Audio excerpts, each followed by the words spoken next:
Dome is somewhere. He might have actually I taken got it. my Niners High family in the house. Let's Let's go, man. go. Let's go. Let's make some noise. We Matt, turn what's up up? in here, man. Let's go. Let's go, Matt, man. What's going on? I know you guys were live last night. I couldn't see it because I was live at the same time. I apologize. How did everything go, man? Well, I don't know what they were doing because I was working, but I'm sure it went well. How weird did it get for you overnight, Mike? Because 24 hours is kind of crazy. I'll be honest with you, man. I don't think I got that weird. I don't think.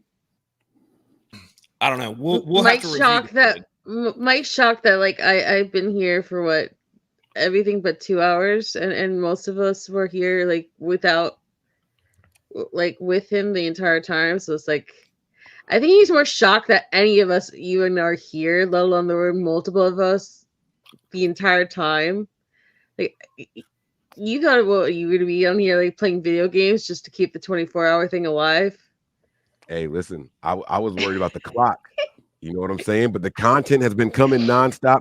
We got Chiefs fans in here trying to instill fear. Listen, man, you can't. Yo, There's Breezy, no you gotta go Kool-Aid running back through and these veins watch over here. Crystal go at this one like Cowboys fan. It was priceless. I think he's back in here. It's him. It's Chief again. It's the same dude that Peachy had to like just. She took him to pasture, Wayne. She made him proud. Hey man, You be look. proud of her. They enter the brigade and they get shot. Like that's just what it is. Enter at your own risk. Maybe he came back because it's on your feed. I can't tell what feed he's on. Oh right, because I'm on. Right, I got you. Maybe it that's doesn't. why he came back. Doesn't Matt, matter. if you have the Hive credentials, like share this joint on your thing, man. Oh, we already there, brother. All right. Okay. There. Okay. Yeah, Let me yeah. make sure. We are Yeah. on Like. YouTube and X right now for that. Okay. Perfect. Perfect. Listen, man. I'm gonna be honest with you. The Chiefs fans are in here. They are so afraid. I don't understand. Is there not a single Chiefs content creator out there that y'all could be in there and like, getting the energy from the other people? Instead, you want to come here and just try to maybe, Kato's not 100%. You guys, game is over. Like that's the shot that they're throwing. Is this the Hail Mary throw? I just don't understand. I don't get it. All I know is And my guess man what? can't spell I still Debo. rather He take spelled it even wrong two different ways. He spelled Debo wrong twice. Two different ways. Two O's and double B's. All right. So, nope. Look, Listen, I'm just gonna put it this way. live I on slept air. I very just checked well my. last night. I slept very well, no problems, not nervous, feeling good. I just feel like this is the year, and the closer we get, the more I feel like it is the year for us. So the fact that they got to come in here and talk about something about George Kittle, where he's not even on the injury report anymore, I mean, that's grasping at the tiniest of straws there. Right. Oh, I Yeah, need I like a agree. football Matt rant. I think that like that'd be better than coffee for any of us at this point. Girl, it's like 7:58. I'm on the West Coast. It is too early for me to be mad.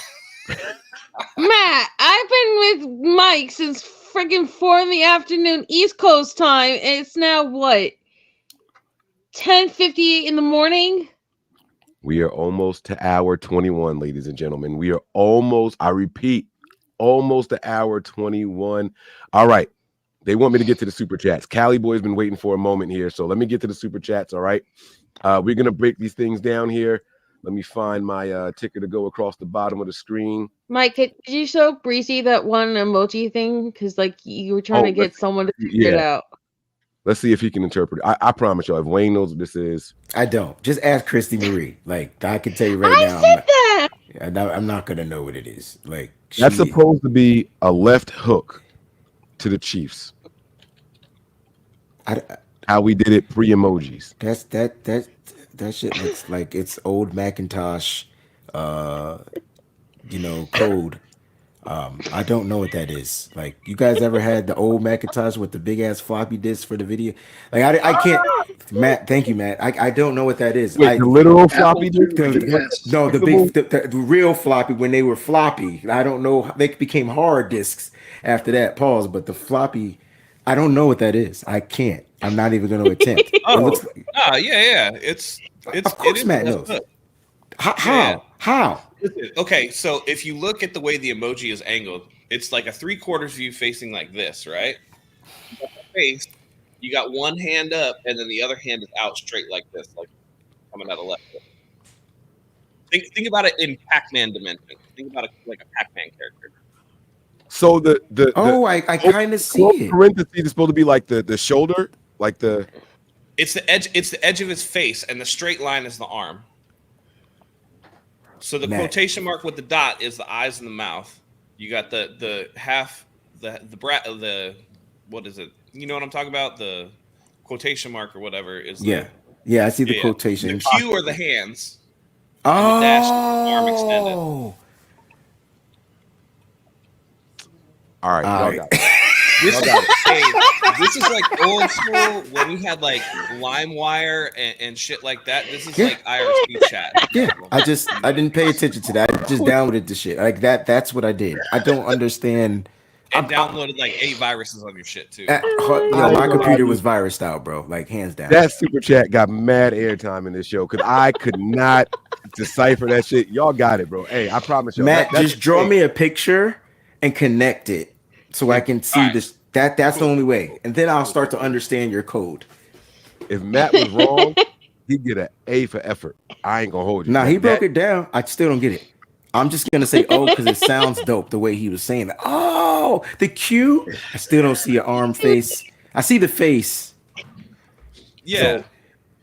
So think about to the left side of that face. We gonna like break the this way we're down. looking at- Look at the arm. It's kind of like a hand pulled tight, right? And then the other arm is extended with the dash to the other Q. That's the arm extended coming out.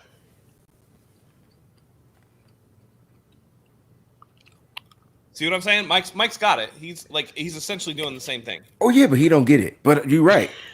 I mean, okay, wait, hold on now. He tried this like 2 hours ago when this like first popped up, and I was trying to break this down and comparing it to like Mortal Kombat. You know, like when you got like punched out, the guy would have like the big perfect O across his face, and he had his like tongue hanging out.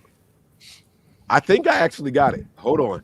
Okay. Yeah. All right, I'm gonna go full screen and try to show you. I'm gonna invert it too. So this fist, oh damn, I gotta do it on this side. This fist is over the Q closest to the Abby. Yeah. Okay. Correct. The Q. So the Q is a actually- fist. Look, it's circle and then the line down. So it's a Q. The Q is the Yep. fist. That's what I'm asking. Yep. It's the fist and the wrist. Yep. Circle and the line down is a Q. Yep. Jedi. Next to the face, Mhm. and now the arm is coming out Yeah. like Yeah. this, That way. like this, Uh-huh. and that's the long arm Left and the hook. other Q. Left hook. Yep. Other hand. Yeah. Oh my God. Let me tell y'all something. This is going to be the most dangerous thing ever because if Jedi comes in here and says, no, we were still wrong, that means that our minds let us see what we wanted to see.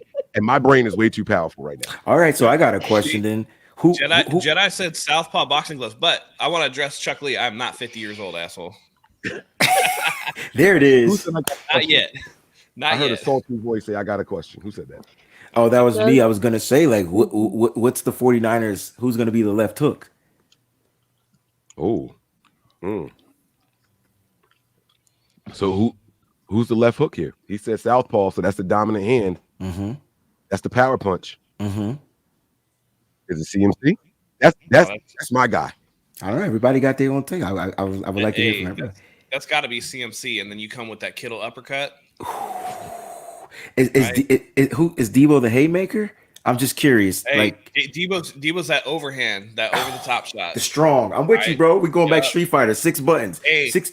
Brandon Ayuk the straight, and Brock Purdy gonna be sitting there jabbing him up all Just night. jabbing. Consistency. Jabbing him up. So did you Oh, just break accurate. down the Super Street Fighter controller with the jab, the You know, straw? Got it. Come on. Wayne, it's Look. funny. It's funny you mentioned that, bro. No way. This mother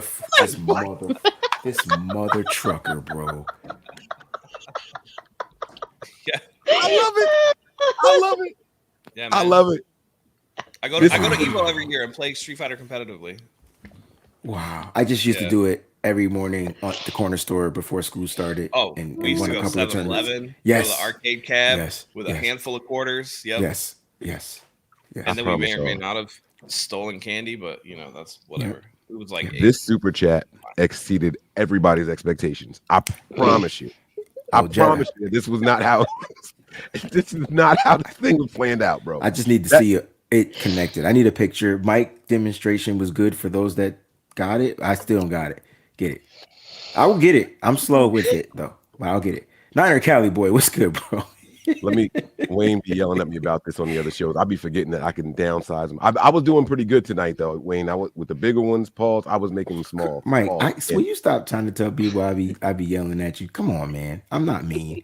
You be like Mike. I'm trying not to- nervous about the ability of our squad. More so the agenda of TS and the officiating crew from 19 who turned Taylor Swift, y'all. I didn't want to say the name again.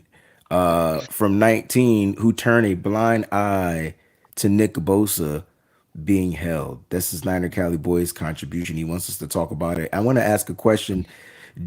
Do you think Nick Bosa's and Jed York's comments about the officiating and the holding, excuse me, particularly, will play a part in the officiating decisions? I don't get a chance to talk to Matt a lot, so I want to hear from Matt and everybody else. I want to know, do they think that those two coming out is going to make it even harder on the 49ers? I don't think it'll make it harder. I think what they were doing, and they did it early enough, is to just put it in their mind. Hey, like, go watch the film. You'll see. You'll see. Mhm. It's just something, a little reminder. Be on the lookout for.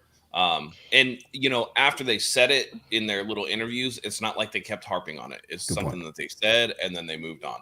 So it's kind of just a thing you throw out there to have them pay attention to, and it might actually work in the 49ers' favor, particularly because Joe Thuney's not playing, so you got somebody who's like a no-name out there. And if there was ever a time for Nick Bosa to get a superstar call, it would be this game for sure. Good point. So The Niners actually have a secret weapon in this game, guys. Uh-oh. Former 49er. Yes, sir. Playing Now, linebacker. I'm hoping that when he left, they gave him a can nice see pension. Niner referee linebacker gate starting episode. Niners win. Niners win by 14. Is it because they had help from Terry Killens? Right now, so all jokes aside, now, and I'm not trying to be funny at all. How is this legal? How can a former player for a team that's in this game, either way, be allowed to officiate in this game? I'm not even joking. Someone tell me, please. Was All his right. tenure and with the Niners great? Do you have to Oh. have a certain amount of time Before you feel like matriculated? influence you? Okay, so Like that, he was with the Titans I'd be for moving 4 the years. goalposts Was like a drafted there motherfucker. 96 to 2000. Then he was with the Niners from 2001 to 2002, and then Seattle. Yeah. I mean, is that enough? Not long enough, I think. Yeah. I don't even know if that's a thing, but I'm just asking, maybe that's the thing. Like maybe it's because he didn't really play. I'm gonna take your word for it. All I know is I'm be watching him. I figured out where he lined up on the field and everything. We did a whole breakdown of his assignments. We could tell y'all that he watches the center and the right guard and the left guard on run plays, and then after the snap, he watches the left tackle and the left guard, and not the center. We figured out he's an umpire, and then we figured out with the roll it up. We had a whole big NFL thing. I just want the Answer- Niners to just say F the refs, man, and just do their I thing. have to go on before he starts like screaming hockey like a hurricane. 'Cause he's like fully Yeah. awake now. Like a hurricane. Okay. Breezy asks, does this help or hurt the Niners about them talking about the holding calls? And we touched about this like maybe 10 hours ago. You remember before the Ravens game, they all came out to the broadcast team, to the referees, to everyone else saying that they weren't going to let Patrick Mahomes run on them and not tackle him. They said flat out, this is what we're going to do. And you remember Patrick Mahomes had the big hissy fit because he was like shocked that he didn't get all the flags that he normally gets when people hit him on his runs. Mhm. I think this is the Niners version of what the Baltimore Ravens said. We're So sick of this. We're not going to let this happen to us a second Super Bowl in a row. We're going to address this first day of media row. Our owner's going to say our biggest defensive edge guy that brings in like all the hype and money and numbers Mm-hmm. that all talk about and respect. And you remember Nick Bosa has become famous for this. That Joey's always gotten in trouble for calling out the refs, and he addressed it right away. He said that they hold a lot. He addressed, I think, even Juwan Taylor by name himself, and then he let it go. I agree. Bosa has been very, very cautious about never following in his brother's footsteps, about calling out the refs and calling out hold, because Joey has been mega fined about this and mega in trouble with this. Mm-hmm. So I think this was like their preemptive strike, just like the Ravens did with the running and the no hitting of Patrick Mahomes on his runs. I think that's a good point. I'm the head officiating ref, and I don't like it. So guess what I'm gonna be? I'm gonna be an asshole. I'm gonna do it anyway. That's my only. I'm just looking at it from like if I was the ref. Oh, they trying to call me out. They trying to do whatever. Which I agree with everything that you and Matt just said. And I'm glad that they said it. I'm just hoping that it doesn't backfire on them Mhm. because you have the butthole ref that didn't like those stabs or strays or shots or whatever we like to use in today's terminology. And next thing you know, Bill's going bad. Like, you know what I'm saying? I'm not saying that that's going to happen. Like Matt said, it could work in our favor. Like, right? And so I like that. I like that parallel that you drew up. And I like that the 49ers are sick and tired of it. And I like that they're putting it out there that, I mean, when does Nick Bosa get a freaking holding call? Like one every 3 seasons? Like, I get it. Like, he doesn't get it. And he's doubled, he's tripled, and there's no hold. And there's technically holding on every play. I think it's good when we moan and complain about it. We see it. And I just hope that now that the players said something about it, I'm just hoping that it doesn't trigger the officials to just be being buttholes. That's the only thing I was asking about. That's why I brought it up. Well, and you remember Micah Parsons even came out on his podcast and whined about it halfway Yeah. through the year. Remember, and he was saying how he's being like double and triple teamed. Mm-hmm. Then, like out of nowhere, Micah Parsons was getting like 2, 3 like holding calls on him in a row. Oh, so you're saying complain about it so that the refs see it, and then maybe he'll get the calls? I just Yeah, think the because that refs way hate the that Niners, so way I don't think that way. that the I'm refs sorry. don't call one way only, or that the defenses never get calls because like they always make exceptions for the superstars, and I think that the agenda this year has been trying to level it between the offense and the defense, getting each their thing. Gotcha. My only Sorry, the concern as podcast far as officiating goes is keep it even. If y'all not going to That's call it. holding Yeah. on Bosa, Yeah. don't call it the other way around when Chris Jones is getting held. That's Yeah. all I ask. That's it. Yeah. Don't make one of the biggest moments in the game come down to a decision you decided to grow a conscience on and randomly. Let That's them play. it. Just let them play. They let them Yeah. play Yeah. in Or 2019, right? or be flag happy. Just be even. Yeah. Yeah. That's it. Like just let us know what the playing field is. We want a level playing field. That's it. That's it. I really do think that this is a situation where Nick Bosa knows, and we know that he hasn't been getting calls, and he hasn't said anything. He hasn't said anything, and he hasn't said anything. So now it's like, all right, we were here in 2019. I got held. I didn't say anything, right? I was trying to be cool about it. Nothing happened. So this time, like a week out, I'm gonna put something out there and see if that will trigger something because I've never said anything before. Mm-hmm. So, and I think the fact that he hasn't spoken before is actually going to work in his favor because, like Melissa said, he's gone out of his way to not be like his brother and complain about the officials. So Respect. it's one of those where it's like, man, this person never says anything. So if they're saying it, maybe there's something to it, right? If they're complaining about it because they never complain, maybe we should look into it. I just think that the refs need to go back and watch film just like the players watch the film and learn from their mistakes. And they should be full time. They should be round the clock employees of the NFL. 1,000%. 100%. They should be going to symposiums. They should be studying film all off season. I think that would help improve. I feel the same way about Major League Baseball officials, but same way. That's a thing for a different day. Mm-hmm. Damn, I don't remember what I was going to say. It's okay. It's all right. Sorry. That was a heated debate. Let's see if I can prompt you. Nick Bosa never complains. Putting something out a week before the Super Bowl. See if we can jog Mike. It's been 21 hours for him, though. Oh, that's what I was gonna say. Nick Here we go. Bosa never complains. He doesn't speak. Good job. Maybe man. that's also why John Lynch put an emphasis on telling people like when he speaks, it means something. We should listen when he says something because he doesn't say things often. Like they tried to make it about the whole hype speech, and all that stuff every Saturday or every other set, whatever it is.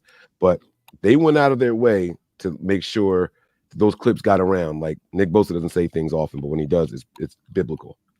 So I don't And know. by the I think way, Well, at well, least Nick Mike, did Bosa's you just say that complaining about they something that's purposely actually put Steph true. Sanchez in questionnaires just to emphasize how powerful it is when Bosa breaks out of his I'm cool as a cucumber nutshell, and when he says something, you got to take it seriously. do I think they You put think, that question in there on purpose? yeah, to both Lynch and to Nick Bosa himself. Because remember, he They kept saying, John Lynch kept saying, like, listen to Steph Sanchez's reenactments. That's exactly what Bosa's like when he has these speeches. Like that Mhm. was like a thing. It wasn't just like to one person and one person to just talk about it. It went like viral through a couple different things. Yeah. Yeah. I don't know. And Matt, you said you were saying something also too. I Yeah, it's different, right? When Bosa says something and it's actually true versus when, I mean, we all remember earlier, right? The Chiefs Bills regular season where they called Kadarius Toney for the offsides play and it was like legit offsides, and then Patrick Mahomes out there and Andy Reid's out there and they're crying about not doing a call that was actually a penalty. You know, there's a difference between the two things. So I think when Nick Bosa, who never says anything, comes out and says it, it's different than somebody who typically chirping at the referee like Patrick Mahomes. Yeah. Yeah. Absolutely. Anshul is back. I think we got everybody in, and then we got one more person that'll be in later on. Mike, go back and listen to the commentators at the intro before last year's Super Bowl and see if it doesn't remind you of this year as well. Hashtag NBN 24/7. Hashtag take six. Hashtag they got to deal with us, guys. There's never been a bigger they got to deal with us moment than it is right now. I'm so excited for it. All right, I'll go find the intro to the Super Bowl for last year, but I'm not going to do it on the live. I will do that after I wake up. After I wake up, because I'm going to knock out at some point. Here we go. Big Daddy Niner says here, what's your favorite Niner song? Oh man, I'm gonna say "Faithful to the Bay" by Wayne, because I got a partial bias in that. But for the most part, oh, never mind. I'll let everybody else answer before I say anything. Don't know Can how to I answer say it. can I say it's the Nothing But Niners opening song? Mike, Nick, I didn't even think about Tony, that. I want to bring the change my pain. answer. Say, I'ma confess it. Nothing but Niners. We nothing but Yeah, Niners. shit. I like We my own nothing shit. That's but right. Niners. I'm sorry. When I hear that song, like it has a special place in my heart, and that's not to take away from Travis King or any of the other people who work tirelessly on their songs. But there's something really really special about that song. There's like all the time I wanted to say like Mike, Tony and Breezy now because I think NY doesn't get half the love that he deserves. Mm-hmm. But there's just something about that song. It's been there so long. There's just like so much iconic moments, and even when it opens up with that god awful Kyle Juszczyk clip, like You better, yo. it takes you to a new level. It takes you to a new space. It's just if you're down, in like 2 minutes, Mike is gonna bring fire and hell water, and he'll call out every SOB, and then Breezy will be like that calm guy, kind of like calming things down, and then Breezy will go off with Mike, or it's gonna be victory shots and family and good times. It's just like there's nothing not iconic and wonderful when you hear those opening Breezy lyrics when he starts naming everybody from the crew and everything else. So that personally for me is my favorite Niner song because it is the actual Niner song. I like it. I like it. Anyone else? I'd say Yeah. probably my favorite song is like the Super Gremlins song. That was from 2019 that they were doing that on the bump box, right? Yep. Yeah. I like that. That one's a little bop. I like that. And I don't really like Kodak Black like that either. Same. Pterodome? Good morning again, everyone. I gotta go faithful to the Bay. I'm in the video. Yeah. Let's go. That's what I'm talking about. Yeah. I'm Me and the faithful to missus the Bay in as video. well. Yeah. You said you're saying the same Mikey? as well? Yeah, Faithful to the Bay is definitely my favorite. I got the towel Yeah. back there. What was the one that Travis King wrote for when Christian McCaffrey was signed by the Niners? That one was also really good. I forget what it's called though. Travis King had the oh my god, I He, can't he think had of the he had a special Christian McCaffrey one written when we traded for Christian McCaffrey. I don't Yeah, remember what it was I called. think it's his name. I think it's his name, Christian McCaffrey or CMC, something like that. I don't know. It's just, but like I said, it's not me sucking up to Mike because he had no idea I was going to say that, but that genuinely is my favorite. Nothing beats it. Suckers, deal with it. Either way, Wayne got all the votes. And Breezy, I love you, and I love that you finally put Crystal in your theme song. But I'm sorry, the Nothing But Niners is still the best one. Out of all the themes, out of all the songs, out of everything. It's cutting to the cloth. It's cutting to the cloth, guys. Niner Cali Boy is back again. Me. Oh, wait, I don't have to do it with my mouth. Hold on. Pause. Damn, I got to be careful because I know Fair listening. I'm sorry that you guys have to deal with a Packer fan. He's pissed off everything. He says the success story we need to address the one and only Wayne Breezy, from an add-on on the Nothing But Niners crew to his honing in on his own platform, getting the 5K, and now a 49ers podcast celebrity. Hashtag salute. 21 hours, 20 minutes, and 20 seconds. Somebody send me a text message with that so I can make sure Wayne knows when we read this super chat on the air. This was the one I think Callie wanted him to see before he left. And I will get that to Wayne. Make sure he knows to go and check that out. Very good super chat there. And by the way, this is his second 49ers YouTube page because the first one got hacked. So Wayne has done this at least twice over already. Like, my man has been out there working. And he was at 5K the first time too. Yeah. So, he's out there working hard, working real hard. So he definitely deserves all of his flowers, man. Very proud of him. Huh? Going against the Chiefs that week too. Oh. We were going against the Chiefs that No, week. no, I heard you. I said, oh. Yeah, it was that week of the Chiefs. All right, here we go. You think it's okay to send a DM to Crystal because she's usually the one that makes sure that Breezy sees everything. There, my man. I'm sure she'll see it. Fair, the guys in the now. building. What's up, Fair? How you doing, man? What's going on? What's going on? What's the word, everybody? How y'all doing? How y'all feeling? Mike, Fair, it's been so long since I've seen you. I haven't seen I've myself. seen you in That's how chat, crazy but it I is. haven't seen you seen you. I haven't seen myself. Yeah, it's been a wild ride these last few months.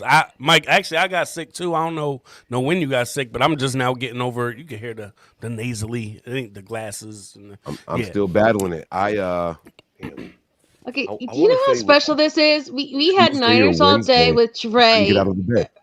audio to start this podcast in the wee hours of this, and now we got Fair the God of the Wayne Breezy Network, the nitty gritty Niner crew, and we go on full circle with all the different Nothing But Niners guys from the beginning of it to now. Like, this is really freaking awesome. And now we got Matt back, so that's even further because you remember it was a long time ago the first time you guys ever crossed, like Zach and Matt on Nothing But Niners, so that was like a huge thing.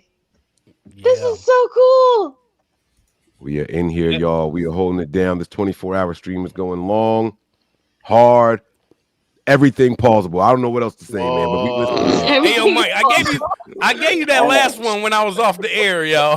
I let you have that one, and then right when I come on, this is what you do. If I can't call a 24-hour stream long, like what can like when can I get that off? Damn. All right. Never mind. I ain't even going to say it like that either. Let me get back to the secret chat. Oh, TD, what's good, man? How you feeling, bro? What it is, fan Good of to God. see you. Wonderful seeing you, man, on this great birthday weekend for myself. I'm just trying to get the gift that is the victory of Super Bowl 58. Yes. Body Ready to trophy. get it. Ready Excited, to get it, man. Bring it on home, baby. You Hands, know where good to it's see you, long. bro. Matt, Mike. Matty Man. Ice. Yeah, Would it yeah. be?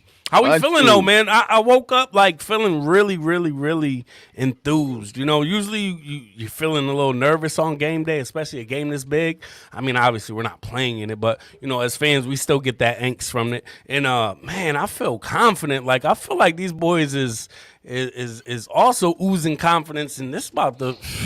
It's about to be epic. I'm excited So to fair. show and see it. It's about to be- Fair. Did you see that there was like this party? I don't know what it was or what day it was, but it was Shanahan up on a stage with Jesse Sapolo next to him, and the clip went viral with one of the beat writers saying that Shanahan said to Jesse Sapolo, "We ready for this, or we ready now?" Yeah, that's what they look like. They look like they are ready. They look like they're confident and they're hungry, and all those wrongs that happen are about to be righted today. I feel like. Yeah, I mean, you just saw also like on media day, just Brock Purdy looked so locked in. I mean, the whole squad, to be honest, was looking so just locked in, and yeah, I think they're just hungry, man. After what happened in 2020, so I think they're gonna make here sure it that is. if they have a The lead, quote they is, "The boys are Hold on, ready." Melissa. Hold on. Let him finish speaking. Hold on. Go ahead, Anshu. finish what I was saying. You done? Yes. Go ahead, Melissa. I want to show the exact quote because I didn't want to get the wording wrong. So it says, "The boys are ready." Is the exact quote. The boys are ready. He didn't even Let's say see. we. He said the boys, like the team. Yeah. The boys are ready. Listen, Kyle knows. He has a feel. We've heard him go to the podium before. I thought we had a good week of practice versus we had a really good week of practice. You know what I mean? Like, he doesn't just say these things, you know? For him to tell somebody the boys are ready, he's in his bag. Come on, man. I mean, Vegas Kyle looked loose too, you know? I mean, Little loosey goosey. Yeah, He he was at media Empty night. on media day. Yo, he was definitely, throwing a few back. Like I can hang out with that Kyle all day. It's like, yeah. I knew it when I had to go in there and tell him, that third string guy, yeah, he's better than everybody we got. Chad, I have Awesome. You can stop. You say, tell "Hey, you. Ossifer." Chad, I have something to tell you. Brock Purdy is our best quarterback. wow. Yep, Chad, he's the best. Oh man. Well, Go ahead and live with it. I think they were right about it. Right call. And, fair to answer your question, man, I've said it multiple times. I'm going to say it again. I have never felt more confident heading into a Super Bowl. These last three, this one right here, I can almost feel this win. Like, I am not worried at all. And I think it has a lot to do with what we went through these first two games in the postseason. Yeah. I really do. Like the Packers game, I thought, oh my God, like I can't go through that again. Like that was too close. They drove me crazy down to the very end. Then all of a sudden, it was like, all right, well, since you didn't appreciate that one, watch this. And it's like, oh my God, the first half is like, oh, it's over. I got to, and then bang, we come and clap. I feel like we're battle tested at the right time. And I feel like this team does not want to go out that way again. I think as much as the fans don't want to see it, I think the players and the coaching staff don't want to see it even more. And I don't think they're going to let themselves down. I think they know exactly who their opponent is. Not saying that Andy Reid's not creative, not that he doesn't have anything new up his sleeve or anything like that. But when it comes to mano a mano, when it's 11 versus 11, your guys versus my guys, we're gonna get in these trenches and we're gonna just go ahead and pound chests. When the dust settles, only one team is gonna be standing. I really feel like this is us, man. I really feel like this is us. I did not feel this way about the Ravens Super Bowl. I did not feel this way about the Chiefs the first time. I don't know. Is it the Brock Purdy effect? Is it the Christian McCaffrey effect? Is it a healthy Debo effect? Is it a healthy Kittle effect? Is it a healthy IU? I don't know. I have no idea. But for whatever reason, man, I have not been nervous about this game at all. If I'm nervous about anything, it's oversleeping when this stream ends. That's the only thing I might be a little nervous about. Yeah, you might be. You might wake up and usher in there, caught up. Caught up. Like, oh man. Waking Matt, up. you're also Yeah, on- yeah. Yeah, so you really went all the way. You broke night. Oh yeah. Oh, I've been we live ran through. 2 p.m. East Coast. I've been riding with him. Whew. I don't know when I It's jumped on. 11:30. It's been all Mike, night. Maybe 11:30. 9, 8. That's real. It's Like, not that's a- 1:30. It's not 4:30. It's 11:30. That's a lot of hookah refills, bro. No. I think I've only refilled the hookah 3 times, man. Because it starts giving me a headache after a Yeah, while. yeah, I for think sure. it's the charcoal, like just inhaling that. So I refilled it 3 times. I did go through it 3 times. I haven't had it in hours though. So I stopped. I let it go. It's chilling, and I've been here. I've had my wife just bought me some tea, like with some medication in it, and I've had 2 cups of water and 2 Red Bulls. 3 cups of water, 2 Red Bulls. I don't know. You lost 3 track. Red Bulls, 2 cups of water. No. I definitely didn't have 3 Red Bulls. I got a bad heart, so I wouldn't do 3 in one night. So yeah, you can't do 3, just 2. Yeah. Water. Yeah. And they were the small ones, the little baby babies. Baby. So 50 cent shots, Red Bull, water. Yep. Yeah, you go. Accurate. There you go. Man. And then we have one more super chat here. I do want to read. It says, "I'm waiting for." Oh, Dan the Corn Man says here, "I'm waiting." Corny. By the way, he was on for a long time with us too. Shout out to Oh Dan. yeah. Shout out Dave. Shut up. I'm waiting for Taylor's breakup song after we win today. What do you think the title will be? I think it will be called "Drop Passes." Oh. I would go with something sentimental, something called like Incomplete without Wow. Hmm. Wow. I don't know.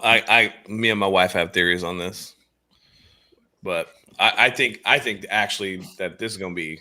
I think they're gonna get married and have kids. To be honest, you. Wow. I know it's weird. I know. Listen, I got a wife, so we got to talk about this shit. But Okay, if you look at it, look at who she's dated before. Actors, musicians, hoity-toity dudes and whatever. Now she got a 6'5" super athlete, a man's man, probably reminds her of her dad. I'm telling you, she ain't getting younger. She's in her early to mid 30s. So if Matt. they're gonna have babies. They're gonna have to Matt, jump on it. So I think saying this that is they it, all man. stay together, Right. but like this is more cartoonish than J-Lo and Ben Affleck when they first hooked up back in like the early 2000s. Okay, like Taylor Swift has made an adamant thing about her love life, like her last like 2 or 3 relationships, where she don't even admit that she's dating the guy until she's like 2 years in. She don't do the parent notification. She don't share nothing. And all of a sudden now, everything has been chronologized in these stupid ass clips of all these different games of how she met Donna Kelsey the very first time for all of TV and all of the entire world to watch. She did the same thing with Papa Kelsey, like over Christmas or the playoff games. Like all of a sudden, out of nowhere, every step of their relationship has been for the entire world to document. And you know why? Because it's made the How- NFL hundreds of millions of dollars. That's why. Facts. And that's what it's all about, man. And Dollar Peacock. bill, y'all. That money. Don't forget about that Peacock. I want to know some more. I want to know some more breakup song titles. I got one. I got a really good one. Well, hit me, brother. Hit me. 21 hours in. Come on, don't wait on it. Loose End. Oof. Instead of tight end. Pause. Come on now. Come on now. I had to. All right, I had to. Everyone Sorry. hit the pause. I got the double entendre title, and you can pause me afterwards. Too. Let it fly, How man. about the breakup song coming up short? Oh! Ooh. Yeah.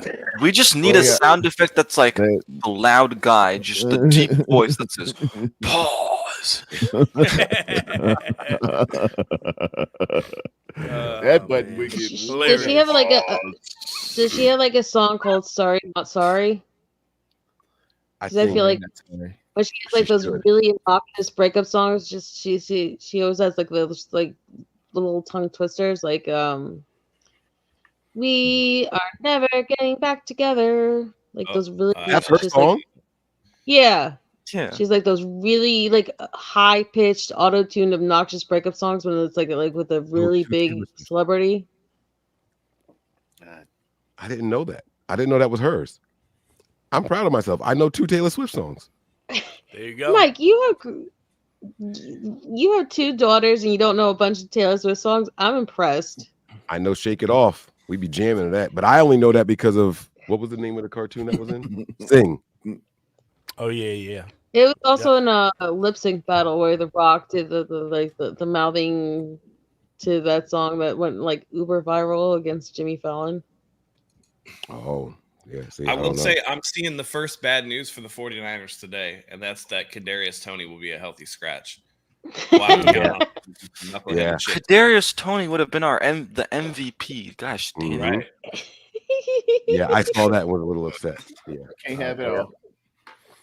Bruce Coon says, That's one of those D Ford specials. yeah, we could have used it. That's for sure. Can Purdy withstand the Chiefs D because the right side of our O line is weak? Can our D contain Mahomes? All right, we getting right to the football questions The now. nook and cranny now. It's Yeah. top answers on the board.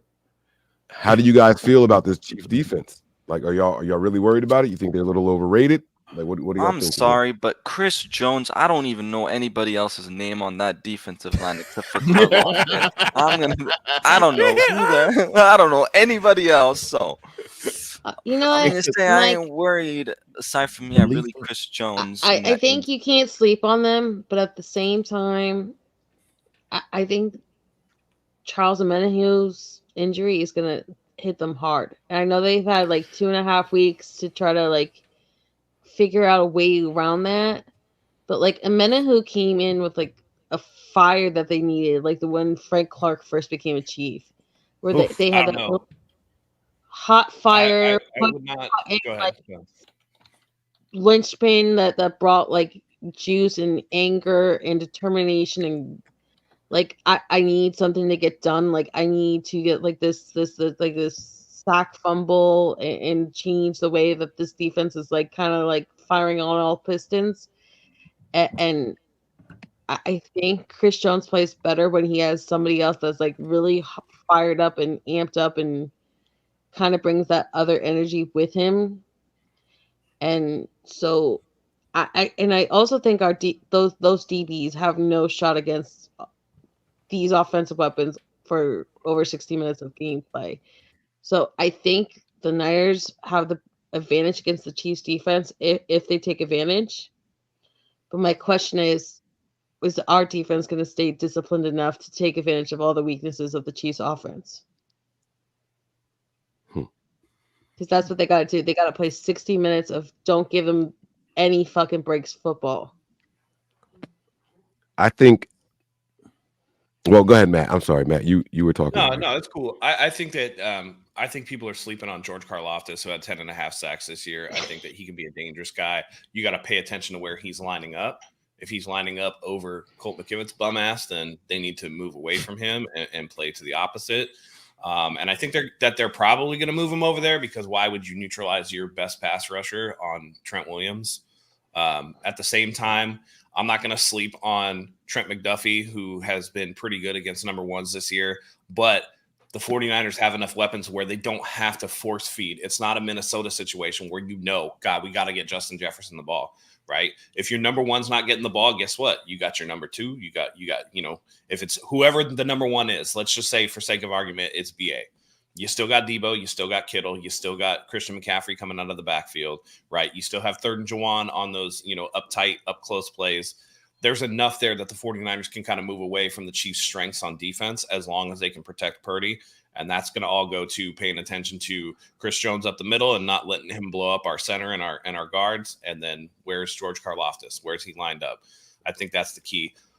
Defensively for the 49ers, man, if they can keep Isaiah Pacheco in check, that's going to make their life much, much easier, because if the Chiefs are in second and medium, third and short or medium, then Travis Kelce becomes more in play. A lot of his stuff is closer to the line of scrimmage this year in terms of his receptions as opposed to years past. And if they can hold that in check, then you just got Charvarius Ward against Rashee Rice. And that's pretty much it. You know what I mean? I'm not really confident in the Chiefs' other receivers. I know your Chiefs guy said something about Mecole Hardman, who has 2 catches for 3 yards in the playoffs. I'm not worried about that bum. They got Sky Moore. Meh.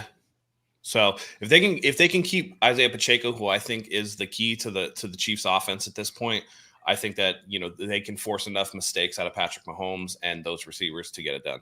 Matt, you forgot their secret weapon. Taylor? No, they have Richie James. You know how Trey Lance was supposed to be the secret weapon for the Cowboys? They have Richie James.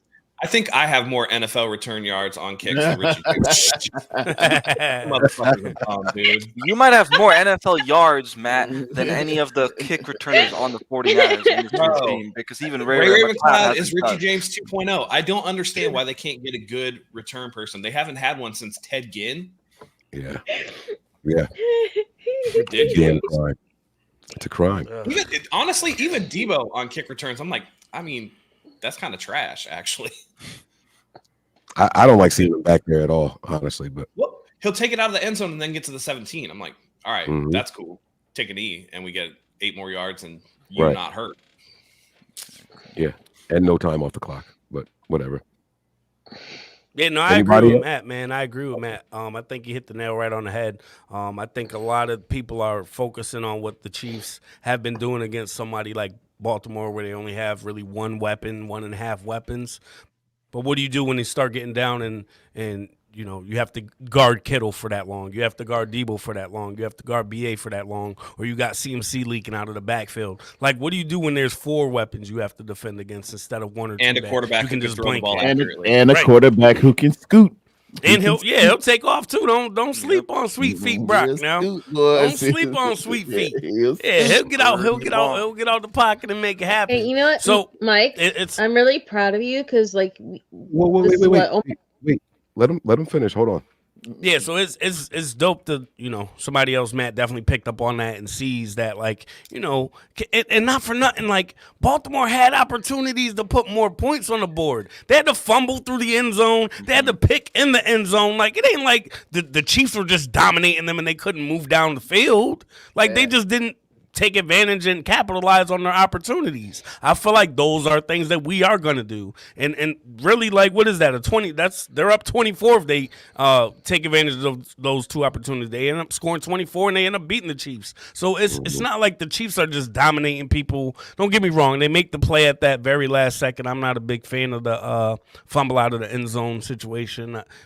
That's a discussion for a whole nother day. And obviously Lamar threw that pick into double, triple coverage as well, which, you got to take a check down there. But it is what it is, man. I don't feel like the Niners are threatened. I don't feel like they're just not going to be able to move the ball. I see the opposite, man. I see there's opportunities, and I think that the Niners are actually going to take advantage of those. Yeah, good stuff. Good stuff. Sorry, Melissa. What were you saying?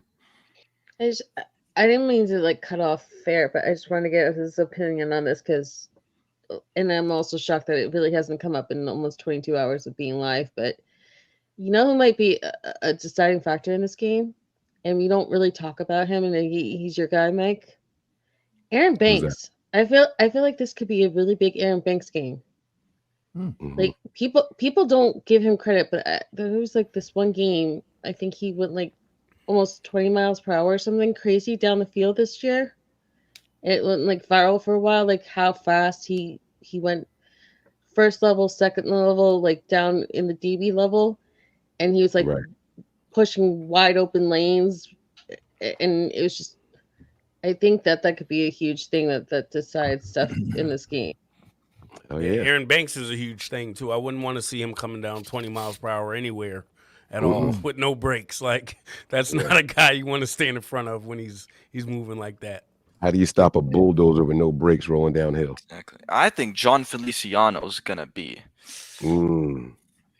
an X factor if I'm just talking about the offensive line as a whole, man. Mhm. Because I think we brought this up, right? He has a, like 90 plus, I think, grade in the run block. Yeah. Those holes are about to be wide open. You sounding that like midnight love out there. Yeah, he did. Pause. I have to give him a pause because Mike kind of. I was just wondering if Hey, you gonna let him get away with that? You hit me with the Patrick Mahomes on that. Yes, pause for you, midnight love. I'm sure. I knew the pause was coming. Then he's dry. Yeah, those holes are wide open. Mike, did you have any thoughts on that? Any concerns about the offense, our offense versus their defense, or their offense versus our defense? None that I can think of right now. All right, Go out there and get it done. Hell yeah! I respect their defense, I do, but I don't know that they faced a team with as many different ways to hit you as ours. And I'm not saying that to be arrogant or cocky or anything like that, but the main reason why no one thought Brock Purdy was worthy of an MVP candidacy is because of the weapons. I'd be silly to not acknowledge all of the weapons right now in the biggest game of the year, when Kyle has had 2 weeks to prepare for these guys, right? Like could catch them off guard in as many ways possible to win this game comfortably. If I just came in here and said, oh, well, we just got these guys and, Brock Purdy's really got to go out there and really make the right decisions. Maybe he doesn't have to make all the right decisions. Maybe this becomes the dink and dunk game and let your superstar, what are they called? God damn it. Skill position players go out there and execute. Yeah, y'all do it. Yeah. Be y'all. Y'all great. They want the best in the game. Go do that. Yeah. Go be great. Y'all want to see me be a game manager? Watch this. I'm a dink and dunk. I'm let Brock Purdy do his best Patrick Mahomes impersonation today. Right? No one wants to talk about that, but I digress. Chill, Mike. We got Chiefs fans in here. Oh, yeah. Y'all know it. Patrick been checking that thing down this year. It is what it is. He's taking on the personification of what is the perception of Brock Purdy. Everybody's talking about, well, he didn't throw it downfield long enough. Okay, we checked that box. We're going to go back to just who we are, that little old team out there on the West Coast that they ain't got it. They can't do it. We've got the super duper star, the bundle commercials, the girlfriends, the jets. We're everything. And we just that little old company, as Big Red once said in the 5 Heartbeats. We just a little old team trying to get a little old trophy. My office hours are from 9 to 5. Mm-hmm. And it's crazy because nobody talks about Mahomes being dink and dunk because, it's Patrick Mahomes. Mm-hmm. Mm-hmm. Well, here's the thing. The same thing that they hold against Brock Purdy, right? Brock Purdy is propped up by his weapons. He's got all these weapons. It's the same excuse that Chiefs fans make for Patrick Mahomes for why he has a down year and he's statistically worse than Brock Purdy this year. Oh, well, he doesn't have any weapons. It's the same argument. It's the same argument. You can't have it both ways. Patrick Mahomes can't be this massive, godlike figure and then struggle without weapons, and you make that excuse for him while you denigrate Brock Purdy for having the weapons. Like, well you still got to get the ball to where it needs to go. Matt. Yo, Matt out here swinging for the fence. Hold up. Let me acknowledge that. Hold up. Throw it up and he just out here. Matt, Nothing but Niners. Acknowledge me. Matt know what it Matt, is. they've been doing that sorry excuse argument for a decade plus with Aaron Rodgers. Aaron Rodgers is the greatest creation, the greatest thrower that God ever created for the National Football League. He has the greatest arm, but he can't win because he doesn't have a defense and he doesn't have offensive weapons. And he has little hands. Meanwhile, he played with Devontae Adams, Yeah. Oh my Right. God. Who And Greg was, Jennings. you know, and all these other. Pretty good. I just look at it as Brock Purdy had the better completion percentage. He had more yards. He had more touchdowns. He had less picks. And you could talk about it how you want. You can continue to call him a game manager, but he's been more effective than Patrick Mahomes this year. If you look, RG3 put out a tweet that I normally don't agree with RG3, but he was correct. If you look at the statistics, Brock Purdy was better. If you watch the film, Brock Purdy was better. Patrick Mahomes is going to be a Hall of Fame player, but for this season, Brock Purdy's been the better quarterback. Yes, sir. Yeah. Matt, you just listed off like 5 different categories, and I think in the great Aristotle's thoughts, the great Aristotle T-Pain, he said something along the lines of all the above, all the above, all the above, whoa. Oh my man, not being fair to God, Matt, man, y'all been lighting it up for so long. I just hearing y'all kind of like art. I'm in here jamming, y'all, just doing that thing. I'm sitting in with the band. That is Matt and fair to God. Wait, And- are we not going to talk about that? John, are you in Vegas? Are you going? Johnny now. D, You ain't seen the little What's up, family? happy birthday, young man. Happy Thank you. Likewise, Terradome, my twin birthday, my man. I'm so We're excited to separated share it at with birth. somebody. Happy belated birthday, John V. We were, brother. We were, my man. Good to share it with good people, man. It's a Hey, pleasure, JV. honestly, Terradome, because I don't share it with anyone that I know. So it's a pleasure to finally have a fellow faithful in the house, my man. That's a JV. privilege. I appreciate that. Yes, sir. Yes, JV, sir, did man. you know that you have a current Niner that has your birthday? That's Who? in Vegas with you right now? Who? Tatum, you want to let him know? I done forgot already. Tell him. John Feliciano. Feliciano has your Oh birthday. my God. Our mafia brother, our paisan. John Feliciano. Our father. Yeah. Oh, 10. We're in the. Can you we're in guys the see that? mob. Can you see Allegiant? Can you see it? We saw that flex, John. We saw the flex Oh, return you the saw that? camera lightly. You know what I mean? That was a Well, light flex. Stunting on your birthday. Stunting on your birthday. Word. Listen, it took my 41st birthday to get to Vegas to catch my Niners on the same day. 41 rotations around the sun, family. Yeah, baby. And I met my Niners here. And I don't know, fam. I hear you guys. I've heard you guys for 20 hours talking about the feelings, the vibes. You feel it in your soul. You feel it in your bones. I've said those things all week, all last week. My wife is a Browns fan. She feels the vibe. She celebrates every opportunity with me that she can.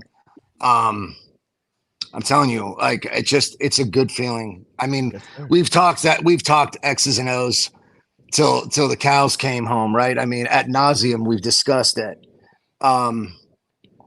They've got to execute. They've got to execute, and Brock can't get caught up in the moment. But Kyle said that dude is the same dude through and through. He doesn't. How did he say it? He's not any different than who he is. You know what I mean? He doesn't let the moment get the best of him. Yes, sir. So Was it this one? The guys that I like are the guys that I know what I'm getting. They do not Yeah. get too high or too low. I know I know what is going to show up every single day. Yep. The guy who is the same in adversity as he is when someone is praising him. That's the guy I want to follow. Yeah. And And now I believe we that have the an whole answer. team.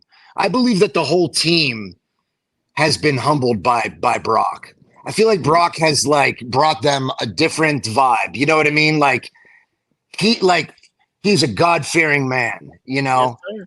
And if they weren't God-fearing men, they might be more now. You know what I'm saying? Yes, They sir. may have found their faith above all, right? Mhm. Just they found their faith above all in the big game, under center. I think Brock's a leader, man, in more ways than we ever could have dreamed. I think psychologically, I think mentally, he elevates those guys. You know what I'm saying? Yeah. I don't think that he has to elevate them with his play. You can be great at something without matching someone else's talent. You could be great. You could be your own great. I mean, we see that firsthand now. Yes, He's sir. done it differently. So I'm just thrilled, man. I'm thrilled to be Yes, sir. here with you guys, fam. Yes, sir. That's beautiful, man. That's Absolutely beautiful. incredible. Absolutely incredible. The last thing me and my dad said was Super Bowl Sunday, February 4th, 2007. He was on his way to church, and I was watching a program, and I was watching a Super Bowl pre-program, and Ray Lewis was talking about the two coaches coaching in that historic game. Tony Dungy on one side and Lovie Smith on the other. Two black Lovey. head coaches. Man. And he Lovey said got the reason dirty. why these guys are great and tremendous leaders is because they're great and tremendous followers of Jesus Christ. And I told my dad that quote on Super Bowl Sunday, and he went on to glory that day.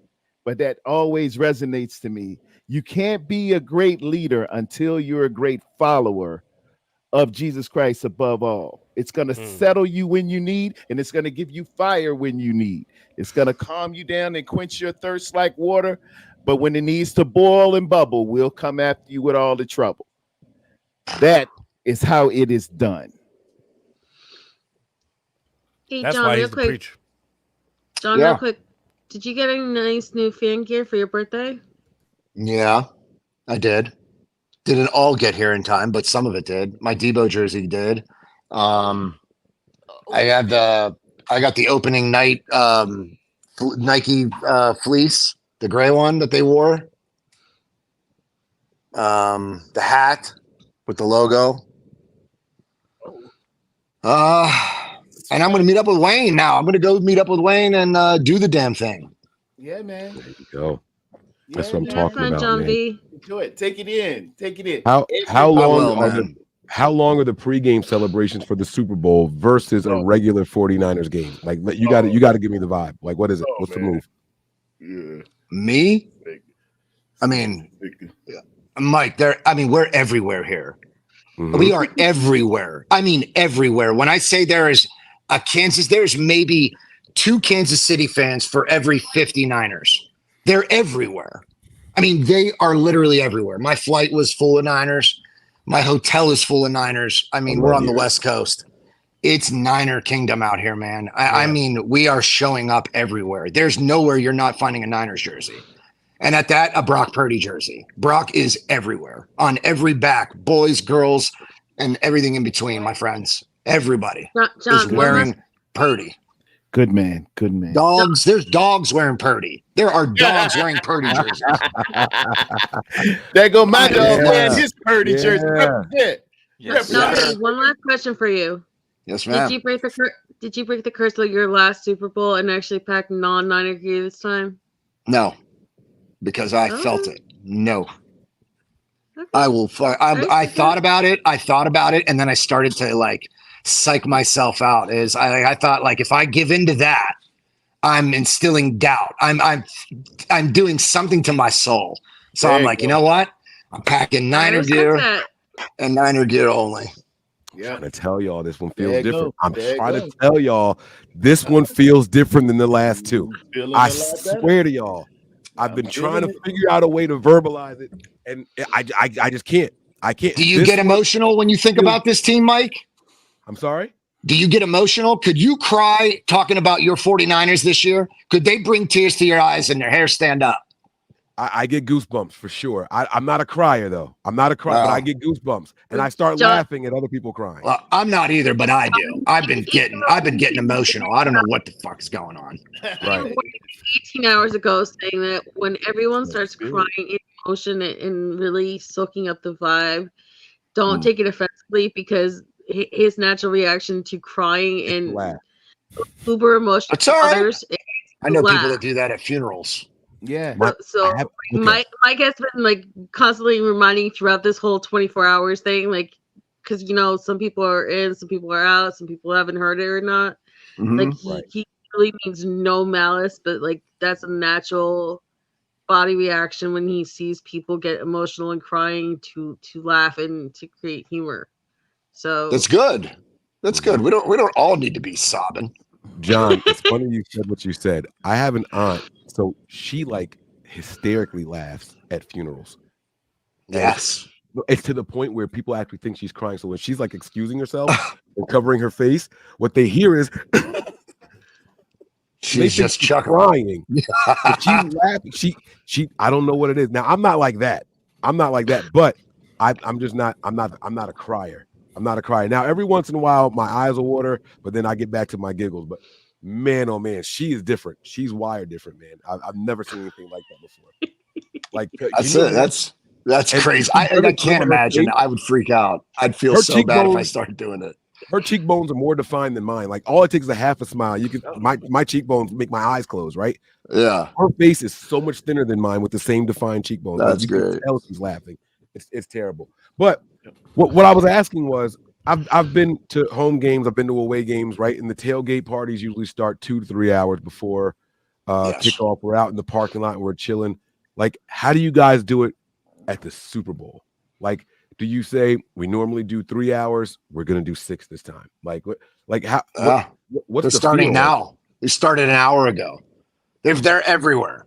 They're everywhere, dude. Wherever there's space on the strip, you have Niner fans just congregating. I mean, it's everywhere. I mean, any chance you get. Like, if I'm in Ohio and I see a Niner fan, it's like we're long lost cousins. Yeah, it's like, right. Where the hell have you been? Like, you know, it's out of control. We get really weird. I mean, we probably overdo it. But over here, if you see a bunch of Niner fans, like, you're not going to be like, hey, bang, bang. Like, because we have taken over Las Vegas. There's no reason not to, but the camaraderie is amazing, guys. Like, everybody just gives you the nod. They give you the nod. Like, one guy at the dispensary last night screaming, Lombardi number 6, Lombardi number 6. He ain't even wearing Niner gear. He's just screaming 49ers are getting a number 6 Lombardi. I don't know what he smoked, what he drank, or what he ate, but he was on my level, and I was happy. Mike, it is officially noon, and you just crossed the 22-hour mark. 22 hours. Wow, you guys got to turn your volume down. hours. Take your earbuds out. Turn your volume down. I got to sound the alarm. In the NFL, they give you a 2-minute warning. I'm doing the siren for the 2-hour warning, guys.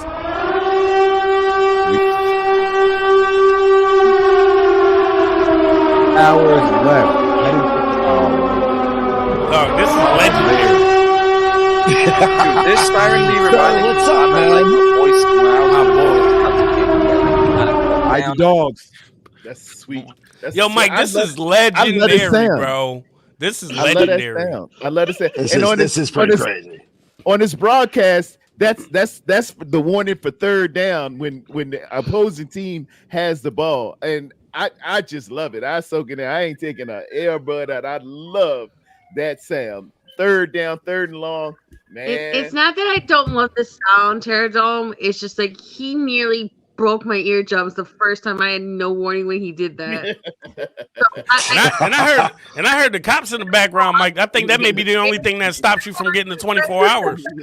That was my background. Oh, honestly. Mike, are you doing fireworks? I was like, did Mike just play another sound? Because I didn't realize. I've got some to take with me. Popo out here. I've got some fire. Oh, we got somebody else. Let me see if I can get him in. Will let me fit somebody else in? Yeah, there we go. Let's go. What's up, Lefty? What up, dude? What's up? 16 to 80. As soon as I come on, it sounds like freaking Silent Hill up in here. Welcome to the jungle. Down. Yo, fam, I'm gonna go. I gotta go catch some breakfast and a meet up with Wayne. All right, Happy man. Super Bowl Sunday to all you guys. Much Love love you, to bro. every one of you. John V. Happy birthday again, John. Later, B. Thank you, Mike. Thank you. I appreciate that. Thank you so much. All right, Much John love, B. family. Let's bring home that win. Later. Hey. Let's get it. Guys, the energy is absolutely incredible. It is incredible, guys. Like, we're getting closer and closer. The quicker we get to the end of this show, the quicker we are to the next one. And y'all know what the next one is. It is a show we have all been waiting for. Some of you guys on the screen right now have never seen your 49ers win a Super Bowl. Think about that for a second, right? Listen, I've never watched a live Super Bowl win, and I've been a fan since I was 5 years old. Hear me out. My family didn't care if it wasn't their team. My mom was a Cowboys fan. My dad's a Giants fan. If we won the NFC Championship game, that was my Super Bowl. I got to wait till I go to school the next morning to find out if we won anything. I've never seen with my own eyes the 49ers win a Super Bowl on TV. Think about how crazy that is. Today. It's happening today, guys. Today. I was a year old when they last time. Because You were a year old in 94? So it was 94 season. I was born in 94. Then they won in 95. So I was a year old because my birthday's in January. So I was a year old when they won. January what? Into January or don't put your business out there. Oh, damn. I was trying to save you. He's a hacker.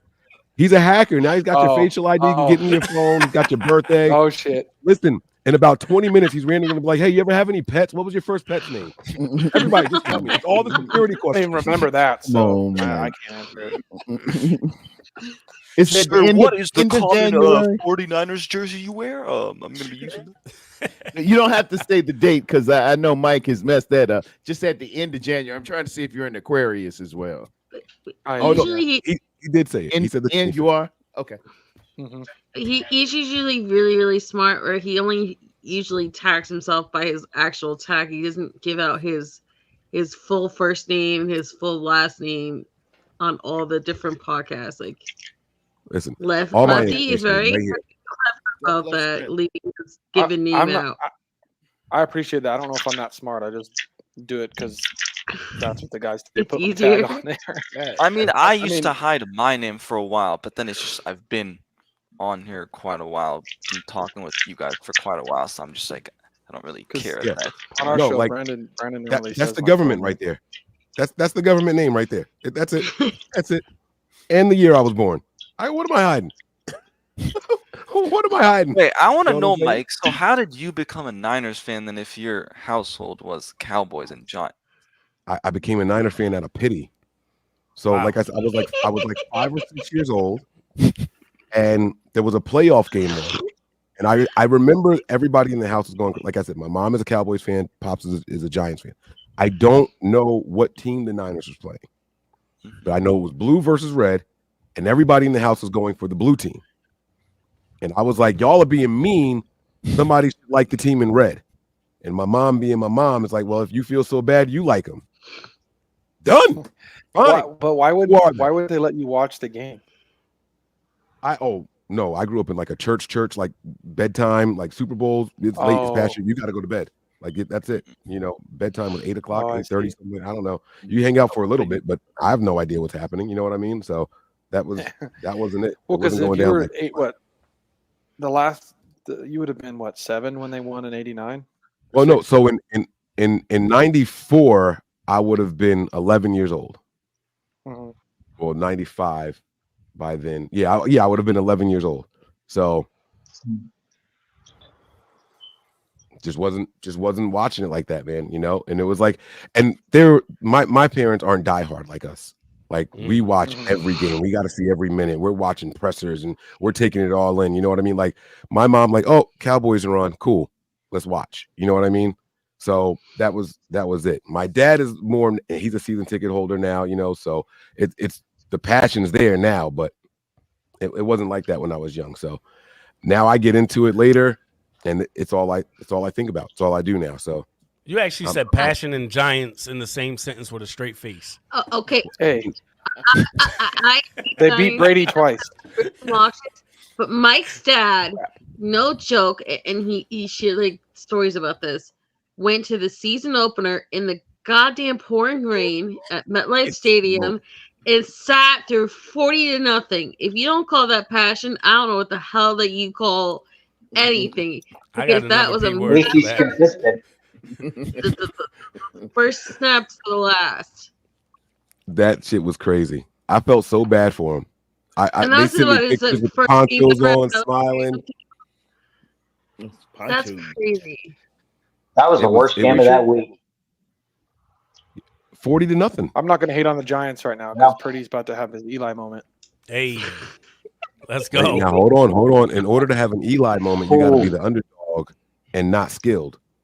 Okay. Neither of those are pretty. Here's the whole underdog thing. I still think technically the Niners are the underdog because they're like most people In the in media, especially. football are picking the Chiefs. They Everybody's saying they're the underdog because of the line and stuff. But if you go off how betting works, the only reason the Niners are favored is because the big bets are on the Niners. Vegas did exactly what they wanted by putting the Niners favored. They got all the money on the Chiefs. So now even the Niners have the big bets that are, they have less bets, but they're really high in value. The Vegas are like, they want Niners to win because even though they have the bigger bets, they got so much money put on the Chiefs that they're going to win big if the Chiefs lose. That's the only reason. Mm-hmm. It's all money and it's all freaking Vegas working the books, because they're the best. The Eli comparison also works because you think about it, Mike. When Brady first lost to the Giants, he was chasing 20 and 18. Was it 19 and 19 and 0 at the time? So he 18 was and chasing the 72 Dolphins. He was chasing perfection. He was chasing the perfect season. He was chasing glory because they had Randy Moss and Junior Seau and all these like all-stars, and to become like that huge big dynasty. And now we're gonna be like the Eli Manning, taking away the new dynasty. Patrick Mahomes being the face of the entire league, him two-peating, which hasn't been done since Brady, and sending the Chiefs to being 500 in the Super Bowl, and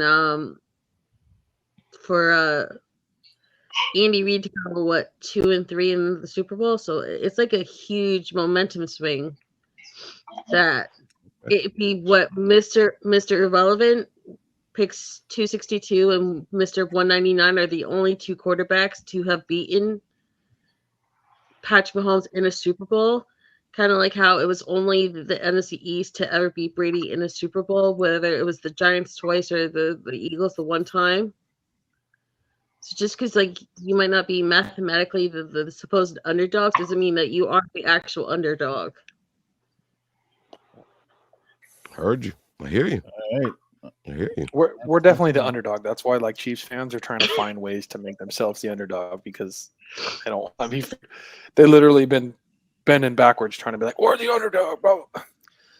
Like everybody's picking you.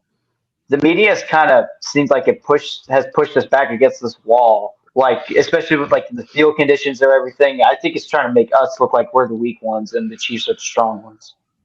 See, what's interesting too though is like the bettors that are like professional that have been doing this a long time are picking the Niners. It's like all the people that are just you can't pick against Mahomes, which is literally every single person picked they've had the same exact reasoning. You can't pick against Mahomes. And then you get the guys that are like serious bettors. Like I watched the Pat McAfee show like pretty much religiously. And on Friday, he had Gabe Morency on, and he's like one of the OGs of betting shows, if not the OG. And he's pretty good at picking games. I think he was like 1 point off for each team when he called the Michigan Bama game in the Rose Bowl. He picked Michigan to win 28-21 in overtime. They won 27-20. He picked the Niners to win this, right? So I take more like than the guys that know what they're talking about than the guys who are just like, oh, well, I can't bet against Mahomes. I have to pick Mahomes. What was his score prediction? Do you remember? What did he say? 27-24, I think. Oh, shit. That's Yeah. Honestly, there's a good chance it comes down to the field, but I almost want it to be like a 55-yard field goal other than a chip shot from Mooney because he's deadly accurate from deep. That's what he did in Michigan. If you go back and watch him in Michigan, he was hitting 60-yarders, 55-yarders in the snow, right, in the bad weather. So, yeah, it's funny. Brandon was doing the little Madden sim yesterday, and I watched it with him. And before halftime, the Niners drive down with 20 seconds left, got in field goal range, and Moody kicked a field goal to even going into halftime from like the 50-yard line. So it was like a 60-plus yard field goal. And then the game finished like 50-48, and Mooney kicked the game winner. I don't know if I want to see a game that close. I'm gonna have to make sure I use the bathroom in my little break between shows, because this I'm gonna shit on myself if the game is that close the whole time. Well, 27, there's an image. The game shouldn't be this close, because I know we only have technically 2 sample sizes because you don't really get many more than that. But if you look at like the Niners when they've had more than 1 week to prepare for a team, it hasn't been close. There's only 2 games that you can say that even happened, and that would be when we played week 1 against the Steelers, because obviously you have multiple weeks to prepare.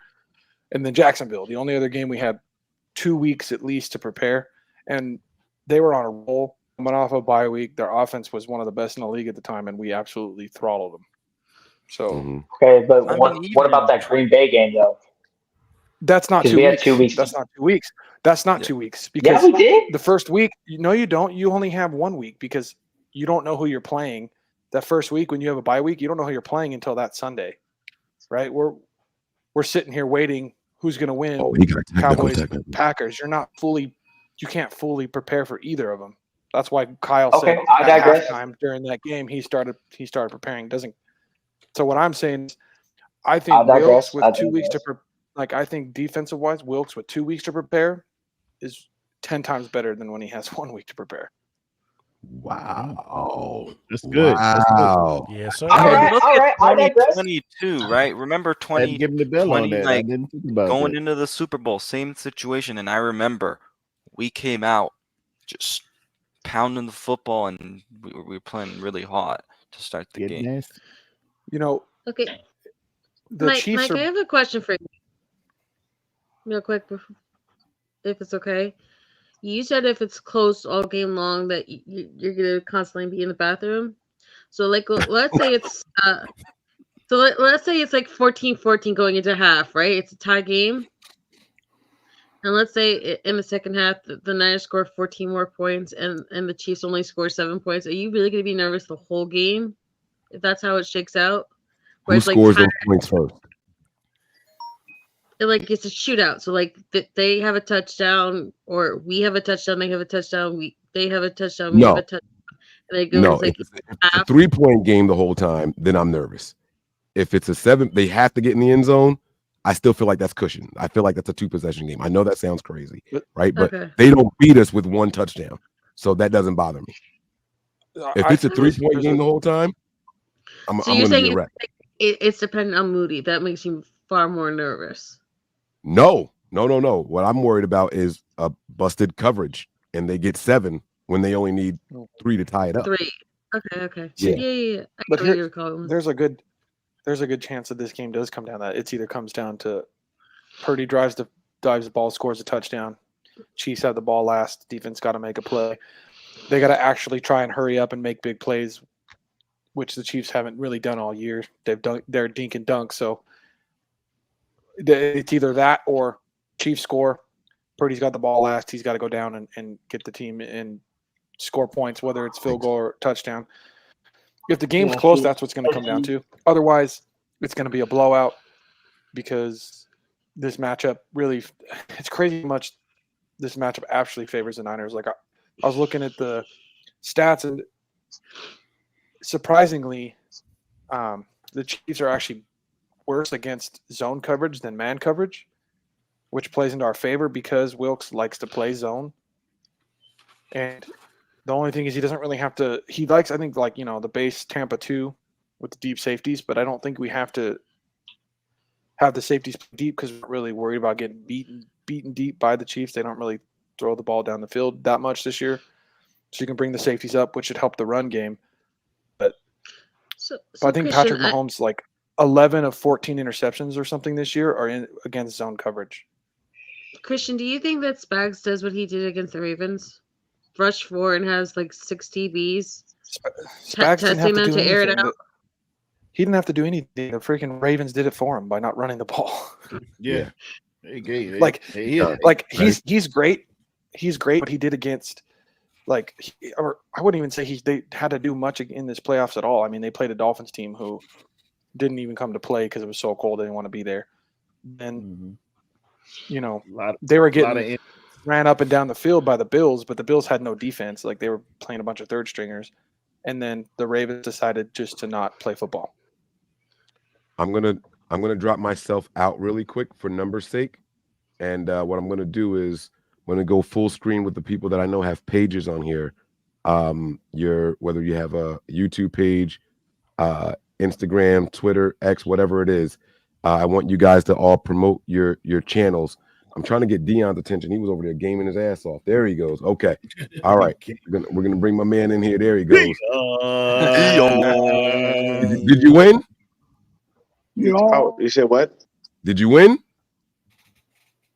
Yeah, Weren't win you just what? playing PlayStation? Oh yeah, bro. Come on, no question. I always play with the Niners. I always win. You serious? What kind of question is I haven't that, played bro? Madden in years. Yeah, man. I always want to play. The good thing was last night was fantastic for the business. You know what I'm saying? We went ahead and sold out as we always do. So Go. that's a great thing. And then yeah, man, please. I always wind up playing the game that we play the week of. And I just beat the crap out of the Chiefs. So it is what it is. There you And go. all Listen, pro, Dion. You said what? he's got it on rookie. Playing all Don't lie. pro. Oh Yeah, no, I play mine on all Madden. Madden. Yeah, there you go. No I'm games going to on drop out. You guys promote your pages and everything real quick, and if I'm not back in time, y'all keep it going. But because he's trying to convince me how close this game is, I got to pee now. So I told y'all, my bladder, it's not good. It's not good right now. I'm not saying for 100% this game's going to be close. There's a good chance that it's a blowout, but I think. See, okay, now, okay, I still got to pee though. So yeah, go. Quickly. I don't know. Yeah, I don't think this is a close game. I feel like it's going to be. I think we win at least by 7. A little bit more than that. I like it. Maybe even 10. My biggest issue that I have right now is trying to see what they can do to stop us. And my only real question mark out of everything is, can our D-line get home? Like, can we do to Mahomes what a lot of the greats don't like? Can we rattle them? Can we throw them off? And can we do it consistently for 4 quarters? We can't do it for the first half. We can't do it for the second half. We got to do it the whole game. And that's the key, is to keep the consistent pressure on him, make sure that he can't get out that pocket, you know what I'm saying, and make sure that he understands and he feels a good hit. Like, I'm talking a good, a couple of Greenlaw, Warner, Bosa, like a couple of them hits that'll make a quarterback go, I'm You mean not stepping Lenora outside this pocket. in Philly? Exactly. Yes, sir. You know what's One big what's shoulder. interesting to that is how many opportunities we're gonna have to get to them, because they do run such a dink and duck offense, and it's the ball out quick. It makes me wonder if our corners are gonna, our DBs are gonna have to win this game, because you're gonna want our pass rush to get there, and they're gonna have to get, if they get there, they're gonna have to get there right off the snap. It feels like, because they're gonna try to get the ball out so quick. Mm-hmm. So it's gonna be whether or not our corners are locking them down so they can't get the ball out as fast, or they're jumping routes. Because this Chiefs defense isn't scary to beat you. You have to just, obviously bait Mahomes for some picks, jump routes. Yeah, pressure is going to help, but the corners have to kind of set the tone early so that our pass rush can get there. I still think the tape to beat them is that Christmas Day game where the Raiders just absolutely mollywopped them with their defense. I mean, their offense, their quarterback completed 1 pass in 3 quarters, and they still beat them. So yeah, you don't think it'd be like what was it? The game where Patrick Mahomes was coming off the flu, and they were facing the Broncos, and they just kept batting everything away from the receivers and getting in Patrick's head. And the longer that game went on, the sloppier he got, and kept like throwing pick after Well, pick yeah, I after pick, mean, like 4 when you're picks the or something. Broncos and you have when you're the Broncos and Patrick Surtain who can shut down anybody on the field, that's going to make it a lot easier. But Yeah. Hey, we have Mooney Ward though, so I think. well, I mean, if I say you put Ward on Rasheem you put Rice. Ward on Kelsey a couple times. I said put Lenore on Rice. I say No, you put well, Embry yeah, on that's true. I Okay. like that. That's actually a really good idea because what it does is it doesn't allow Kelsey to really get open. Like he's actually facing a true DB versus facing like a linebacker or somebody who could possibly be either lackadaisical in coverage or not do the same things that an average everyday defensive back would do. or you put Gip or Brown on Kelsey, and then since we're going to be running zone, you bracket them with Warner because Warner's so good at covering and seeing the ball. It's a good chance where he undercuts one of those pet throws in the middle from Mahomes, and Mahomes doesn't see him, and he takes it back for 6. Because like if anything, that there's a chance that could happen. I don't know. It's going to be interesting to see how Wilkes decides to cover Kelsey, because if you take Kelsey away and then they only have like Rice and Pacheco, right? It's like I think you really only have to take away Pacheco early, because if you do, Reed's going to get bored. He's going to want to throw the ball. That's just who he is as a coach. He's going to want to throw the ball. He's going to get bored running the ball. Take Pacheco early, and once you do that, then you focus on taking away Kelsey. And if you do that, I just don't see how their offense is going to ball, because when Rice catches the ball, Kelsey, it's either if at the Kelsey is the focal line of point, scrimmage. Yeah, because like think about it. Rice catches the ball, it's what, at the line of scrimmage, 2 or 3 yards past the line of scrimmage, and then he gets the ball and gets yak. That's the only way you see him really getting the ball. It's a quick if out, Kelsey, out route, screens. The only time you see the ball over the middle, it's to Kelsey. That's it. Yeah, That's but if why he, I think we're gonna have to that's the one thing that kind of worries me, because especially if we see the defense that we've been seeing the last 2 weeks, because that's what the defense I think's been struggling with, is those screen plays too, and obviously the running defense too. So they're gonna have to wrap up and play close to the line of scrimmage. I don't want this Ambry Thomas 5-10 yards away from the receivers. They gotta play up close. Yeah. I agree with that, man. You got to get up in somebody's face, and like the easiest way to make Travis Kelsey a non-factor is just to throw him off his routes for just that second to give that defense the chance to get home. Whether you chip him, what I'm saying, whether you have somebody just give him a good jam, like it all it takes is that extra second for us to get home. So the more you throw him off his routes and you bracket him, then it'll make life easier, because we all know Valdez Scantling, the law firm, as TD likes to call him. We all know that the law firm only knows one thing. That's a go route. He doesn't run real routes. He's either running a 9 route or a deep post. He doesn't do anything else. You know that when it comes to the receivers, he's going to focus on Rasheem Rice. But his main receiver is his best friend, Travis Kelsey. So you have to find a way to make sure that you take him out of the game and force him to go elsewhere, because those receivers have not been able to catch the ball pretty much all season long. So it makes more sense to try to take Kelsey out of the game.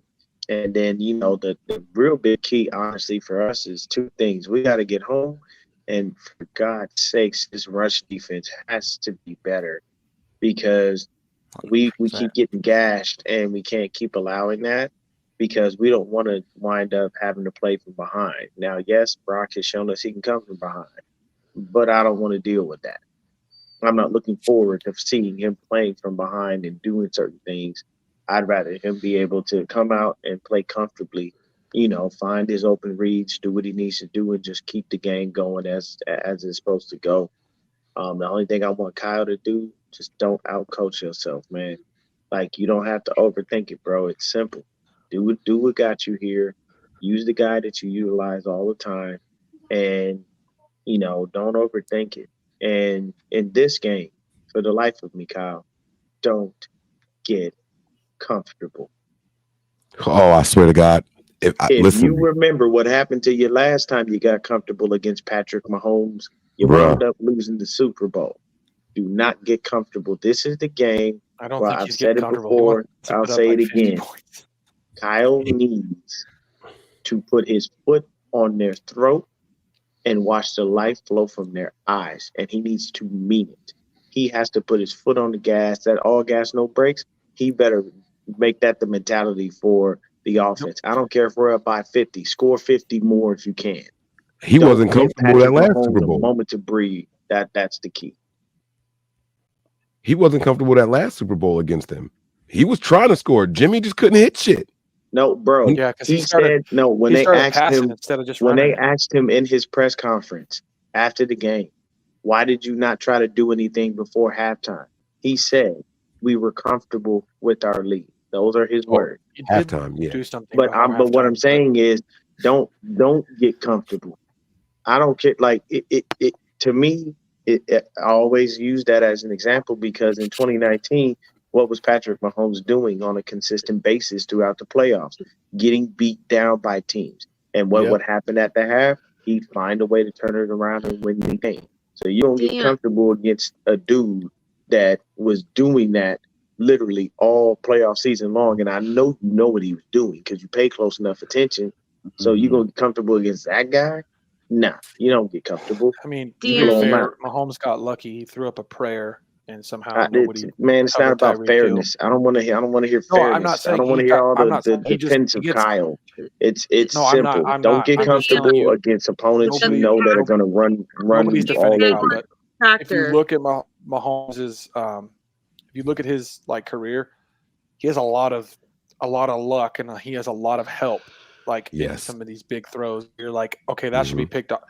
He has 51 turnovers that have been negated by penalty in his career. That is absolutely insane. So, guy has some luck in there where you're like, okay, that should be picked off. Even though like Bosa got held, that bomb to Tyreek should have been picked off. Like, why was nobody there? That ball was like floating. It was like a punt, and somehow Tyreek caught the ball, right? So, I mean, I don't really think Kyle's he wants to put up many points as possible. Like they've talked about his demeanor last time to this time, it's completely different.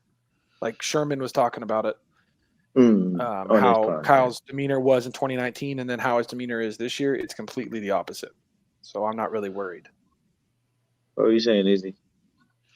I was just saying, when you talked about halftime, you forget that the one deciding factor, the reason why he decided not to chance his luck was because you remember right before they made the decision to go in, that there was that weird chippy like call on George Kittle with I think Mooney Ward right. I think it was like offensive PI or something. Yeah, the one time. You could kind of see it in the team's faces that they were like, can we catch a break? Like they were getting like really frustrated and like things were getting a little dicey. And I think he thought that it was probably easier and wiser to go just into half, let them cool off, let them like decompress, like not get sloppy before half. Nah, there's no cooling off or decompressing in the biggest game of your life. That's my number one thing. Everybody thinks it's time to take a break. It's not time to take a break in the Super Bowl. Do that in a regular season game. Do that in preseason. But in the Super Bowl, nobody get a break. It's called halftime. You get a break. Dion, it's called timeout. But you have to stay locked in, and you must at all times continually play your hardest and play your heart out. This is the game that you fight to get to every single year. There is no there are no breaks at all. Penalty's why we didn't score at halftime. Take a break. You got to go hard the whole game. 7.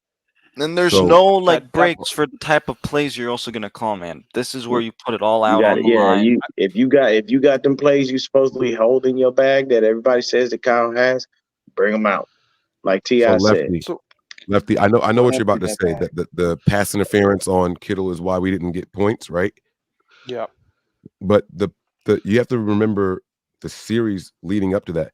Kyle came out running the ball and not calling timeouts. He was Mhm. content. He just took a shot, and Kittle happened to catch it, and it was like, oh, now we could use the timeouts. He went to the locker room with timeouts. He wasn't trying to conserve the clock. He wasn't attempting Mhm. to score. And the Oh, only okay. reason I remember that so distinctly is because I remember that halftime show and I blasted Kyle. Yep. I He came out didn't saying try. that I That's remember a watching trust him issue. blast He Kyle. didn't do that. twice, who went for it twice on fourth down. Like this was to me, this was a coaching defining. This was Kyle Shanahan versus Andy Reid. Andy Reid is saying, I'm going to go for it twice on fourth down. You're saying I'm going to take timeouts to the locker room. And I was furious. I was absolutely, that's the only reason I remember that, because it was, we're going to run no timeouts. You didn't get out of bounds. You didn't try to make any throws to the edge or anything like that. It was run. He took a shot. Kittle happened to catch it, but they called the OPI. So I do remember that. And if they don't call the OPI, to your point, yeah, we would have been at least in field goal range with the timeout and, a couple of seconds to try to get another shot to the end zone. That is accurate. But what's terrible about? Go ahead. No, that's all I was going to say. But where okay, I was going to say what's funny and like kind of terrible about that is that people keep telling me that Vinovich actually is one of those refs that doesn't like to really call many penalties. Hence why we didn't see the holding. Hence why we didn't see the roughing the passer twice on Garoppolo at the end. That one penalty they decided to call is that ticky-tack offensive pass interference on Kittle, which is like the least egregious play we saw all game. And the guy that's known for he's the guy that let go that pass interference with the Rams and Saints, right? And then calls a ticky-tack play like that a penalty like that may have completely changed the outcome of that game, right? The Niners possibly score points in that halftime right there. I think the way that ball was thrown, I think maybe Jimmy does touchdown pass because he must have been feeling himself if that counts, right? Because that was the best throw I think I've ever seen in his career, that throw to Kittle. So who knows what happens, but biggest play probably the game right there. And a ref that doesn't really normally throw a lot of flags, throws a flag on the most ticky-tack, like soft play you could possibly throw it on. Well, I mean, we had a lot of things in that game that went wrong, but in this game, I really don't care. All I want is Kyle to go out there, put his foot on the gas, and not let off, and leave everything on the field. That's what you have to do. You cannot sleep on this Kansas City Chiefs team. And if you know that your strength is running the ball, run the damn ball. You don't need to throw the ball 50 freaking times. Like, don't get me wrong. I love Brock Purdy.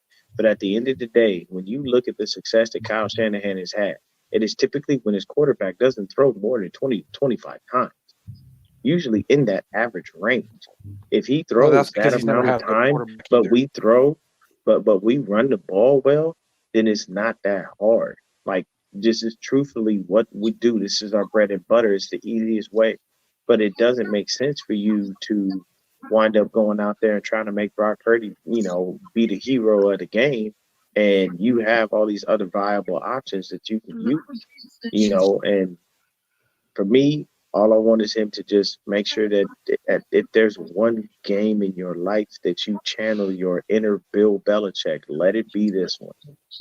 Like, Bill Belichick was a killer. Okay, when they talk about like the greatest of all time, when you talk about GOATs, that's why people put certain people in certain distinctions.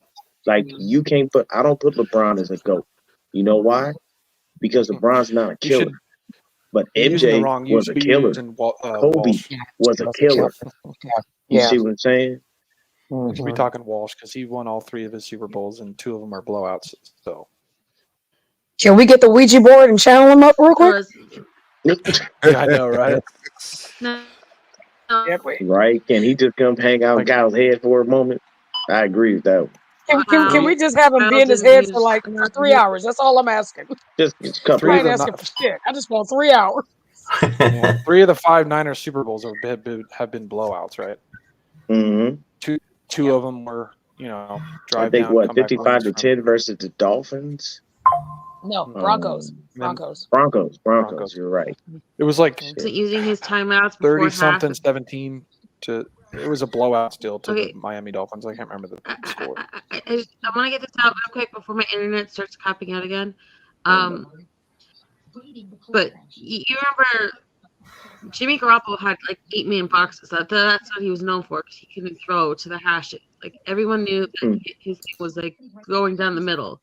So is it really like a Kyle thing? Like that's the reason why we didn't like throw it to the sidelines and like everything else, or is that like a Jimmy thing where he was just like trying to give Jimmy confidence by having like them just like move the ball and see what happens? Because that's what a lot of those games, especially in 2019, came down to. Let's see like how Jimmy's flow was going, how his energy is going, and see if we can make something out of these drives. But if you remember all playoffs long, what was he doing? He was taking the ball out of Jimmy's hands. We ran our way Jimmy into sucked. that Super Bowl. So my thing is, why, when we get to the biggest game of the year, would you start trusting this guy to throw the ball when we've been running the ball so well? The Chiefs even laughed in our face and said they were glad we stopped running because they couldn't stop it. So if that doesn't tell you what happened, then I don't know what will. Honestly, Well, if it's a situation where he has to be smarter about that. Know your quarterback strength and weaknesses. You knew it all year. You maxed it all year with the plays and everything that you did.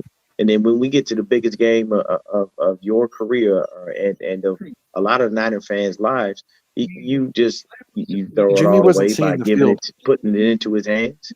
That just doesn't make sense to me. Because if I can hold you down in the Vikings game, then I can let Raheem Mostert run all over the damn Green Bay Packers. Why on God's green earth am I going to give you the ball and tell you you're the guy in this game of all games? No, I'm going to do exactly what I've been doing. I'm going to run the ball down their throat. I'm going to control this clock. And if every now and then I have to ask you to make a throw, I will. But other than that, I am definitely going to just stick to what has been getting me here to win. And I know that it's Patrick Mahomes, so I am looking to score as many points as I can. I want to make it as hard on that dude to come back as ever because I just don't want to run the risk. There are certain guys you don't play with, and Patrick Mahomes is one of them. Brady was one of them. Montana was one of them. Steve Young was one of them. Just don't play with those dudes. And Lefty, please don't come there with an excuse for him again. But really, Dion, go ahead, Lefty. Go ahead. Okay, just real quick. If you remember right, yeah, so Kyle should have ran the ball, and I was on him for not running the ball all these years. But if you remember right, the play calls were good. Jimmy was just not seeing the field at all. I mean, how many plays did we see Kittle come across Jimmy's face wide open and then throwing in double coverage or somebody cut, and you're like, Kittle's right there with like nobody around him, like he's got 5 yards by himself. But once again, Jimmy's not seeing him. Well, he already knows that Jimmy. He already knows Jimmy's weaknesses. No, but this is the final freaking drive, right? And I was dialing up good plays, and Jimmy's just not throwing it to who's wide open because was seeing the field terribly, and he sucks. Like that was the issue. We should have probably still came back and won that game, right? We shouldn't have even had to hope for the deep ball to Sanders because, dude, swear to God, it was 2nd and 10. Kittle, or first, yeah, 2nd and 10. Kittle's wide open, and Jimmy throws an incomplete pass, and then that's when he throws the incomplete pass to Sanders, right? But how many times was Kittle wide open over the middle on that drive that Jimmy's just not seeing it? Like, dude, how are you not seeing your number one target? Because in that year, Kittle was the number one target for Jimmy. I mean, he like literally was not seeing the field. It would look like it looked like freaking Jimmy was shaving points. Let's be honest. Like that's how bad it was. But I mean, when you're that's saying how that, bad he was. When you're saying that, it just tells me that you're making my point. Why allow him to do things you know he does not do? What's the point of it? If you know that that's his weakness, that he hasn't been seeing the field all year, that all these things are happening, why allow him at this point to start making those decisions? Like, play to his strengths. You know he's not. If you see certain things happening in that moment, immediately, hey, what was that? The Bears game where he flipped out on him, told him this stuff is easy. Like, can you do it or not? I'll never understand why Kyle stopped running the ball though, because I remember that Well, the last run that he had was on. We were at like our own 10-yard line, and it was one tiny little arm tackle that for some reason Mostert let himself get tackled, because if he doesn't get that arm tackle, he takes that freaking run for 85 yards for a touchdown. It was that close, and he got a 5-yard gain out of it, and we didn't throw the ball the rest of the fourth quarter, and we didn't run the ball at all. And I'll never understand that, because we were that close from a freaking 85-yard touchdown from Raheem, and then he never saw the ball again. All right. But we got 2 new people added to the stream recently. We got Brandon down there, Red Jet Shell. What is your first name of? I'm so sorry. For me, Michelle. Sorry. Michelle. Okay. Yeah. Michelle, I'm sorry. So That's we got okay. Brandon, Michelle added down there. So I wanted to make sure that everybody got a chance to speak, say something. What's going on? How are you guys feeling today? Like what's up? Talk to me, y'all. Ladies first, go Shell. Oh God. Well, Brandon and I are in the Bay Area, so the mania is very serious. I just went to the grocery store about an hour and a half ago. All the employees have their Niner gear on. There's this Niners everywhere. It's like a virus. It's like a contagious disease. So, I'm excited. I'm nervous. I'm not gonna lie. I love my team, but we know our coach, and we know how complacent and how comfortable he tends to be at times. So, but my take on it for this morning is I'm very excited to see you guys. You guys look great. I tried to hang in with you last night, but midnight my time, I was like, yeah, no, tapping out. So that was it. Took some pictures at San Jose City Hall. It was pretty lit up. They had some little decorations and stuff, so it was really cool to see that. But I'm ready to go. I'm gonna kick it over to my counterpart in the Bay Area. I'm gonna kick it over to Brandon. Yeah, no, I'm feeling good. I saw my boys in here, so I was like, dude, I had to hop in real quick. So, I'm excited. I could barely sleep last night. Let's put it this way: I had game day on last night before bed. Fell asleep with it on. Woke up, it was still on. So I'm ready, right? Me So too. Yep. my boy Mike out here, holding you down for 22 hours. How you feeling, Mike? Right. As soon as this is over, I'm jumping in the shower. I'm gonna lay down, and if I can't fall asleep in an hour, I'm getting up and going to where I'm watching the Super Bowl. I'm gonna set up for the pregame shows and everything, and I'm just gonna truck, because I got up to use the bathroom a couple minutes ago, and it was like boom, I'm back. I don't know what that little walk up was, but maybe seeing my kids up and everything, the dogs running around. I don't know. I don't know if I'm tired even anymore. I have no idea. I'm excited. I'm trying not to get excited. That's the worst part.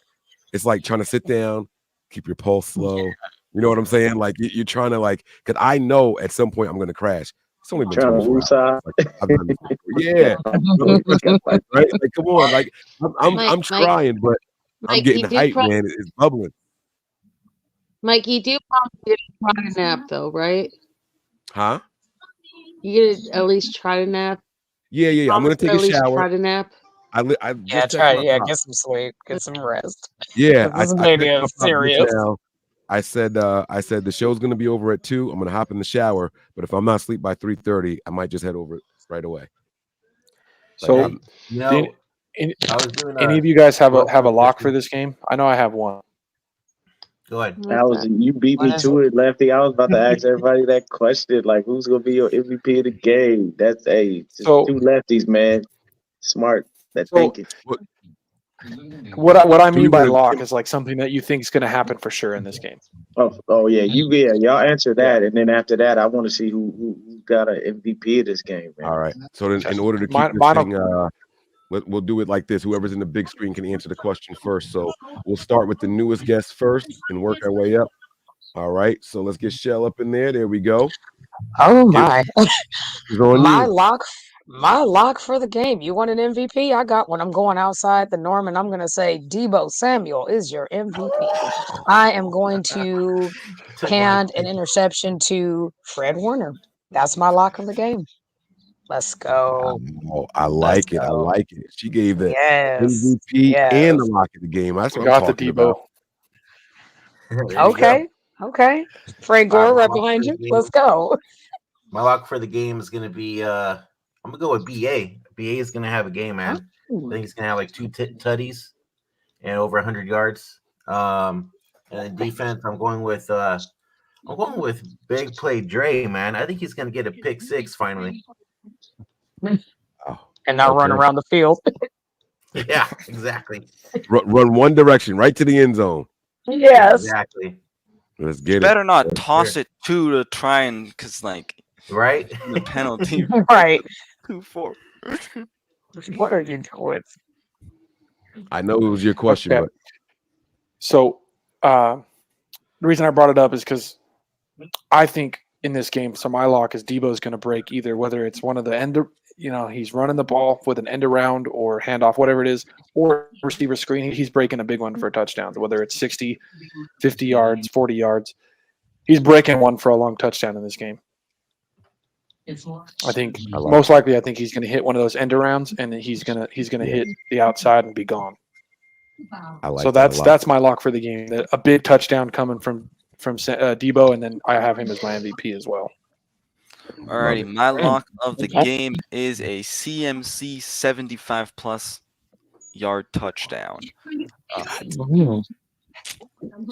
And then my defensive lock is I'm with Green. I think Greenlaw gets a pick six. Greenlaw taking it all the way, huh? Okay. Okay. Aerodome. What it is. Need that lock. Man. Come on, give me that lock. Pause. I think. Do I got something open, or I can hear something in the headphone? I don't know who has to go in the background. Sound check. I got a bunch of background. Let me see if it's me. Turn it down. How about now? Was it me? If it was, my bad. Yes. Okay. I think it's going. Okay. So this is my lock. I had to take a phone call from my uncle. He's singing happy birthday to me. The Stevie Wonder rendition with superstition infused. And we're gonna call it Jimmy Jam and Terry Lewis. So this is my lock. Who's my offensive and defensive lock, or just straight lock? Just something that will happen during the game that you know is going to happen, like something. Turdome has a note card. He got a note card. I have shown. That's how you know this man has been up all night long. I ain't been doing all nothing night, but writing and they know about that Lionel Richie. As words. He's been breaking down like 6 times already. Everyone's touches I know. in this game. I've seen it. I know. 30. I haven't missed much. I only missed about 4 or 5 hours of this. 30 touches for CMC, 125 yards. And that's just the rushing. He might get even more from the little screens and knickknacks, splitting them out wide, putting them on these linebackers. And you're going to see a little bit more of Debo and him in the backfield together, putting further strain, stress, and struggle on the look at Dee's fit, y'all. She got that's sick. I like that. That That's beautiful. That was really great. nice of you to bring Tara Beautiful. Love He it. is such a dreamboat. She is a dreamboat. Bring the dog. Pterodome, are you a wrestling fan? Please bring Dexter. Are you a wrestling fan? Because your shirt reminds me of the Judgment Day. That looks like a Judgment Day. I see what you mean. I told him to tell me where he found it. He won't tell me where he found it. I tell you, I saw the dude online, and it was on like Facebook or IG or something, and I said, "Man, I got to have it." That my first thought was like, that looks like a Judgment Day shirt. Mm-hmm. Right. Mm-hmm. So happy The Rock is back. Oh boy, if you smell what the Brock is cooking. They done turned into WWE. Mike, help. Mike, save us. Mike, give us the lock of the day before we start talking about suplexing people. RKO out of nowhere. I gotta give my lock to Izzy's favorite, Jawan Jennings, because everyone's probably not even paying attention to him. Let's go. He just gonna sneak in there and do something they ain't expecting. Okay. All right. Jawan Jennings gonna have his career-long 17-yard reception. I'm kidding. With just a shot. All right, Izzy. Give us your lock of the day. All right. I'm going to get more specific on what Mike just said. I think that Juwan Jennings is gonna channel his Philadelphia Eagles game, and he's gonna get one of those like little 5-yard passes on like maybe a 3rd and 5 or a 3rd and long that's like right outside the red zone, and he's gonna face like McDuffie, and he's gonna just like stiff arm the hell out of him, have him like seeing stars, falling on his ass, and just running it without contention into the end zone for the game breaking touchdown where things just like completely break away from being a 1-score game and being like a comfortable lead and completely deflating the Chiefs, because that's just what Juwan Jennings seems to do. When you least expect it, he gets that critical touchdown to like just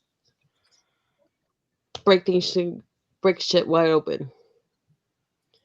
I also think on defense, Deommodore Lenoir is finally going to get his interception or pick six, and Nick Bosa is not going to freaking screw it up this time. There we go. That's what I'm talking about. I believe I'm last, and then I'll open it back up to everybody else. I'm going to go with my lock of the day in the second quarter on our final drive. We're going to have a flea flicker. Oh, yeah, I'm gonna call a flea flicker, and it's gonna go for 45 plus yards. Yeah, yeah, that's my lock of the day. I don't have an MVP right now. I don't think I have an MVP right now. I might have said one earlier, but I don't remember if I did. So, Let I don't think media went. No, I did go. I just didn't say my MVP, but I said okay. All right, lock was. I think the MVP goes to Christian McCaffrey.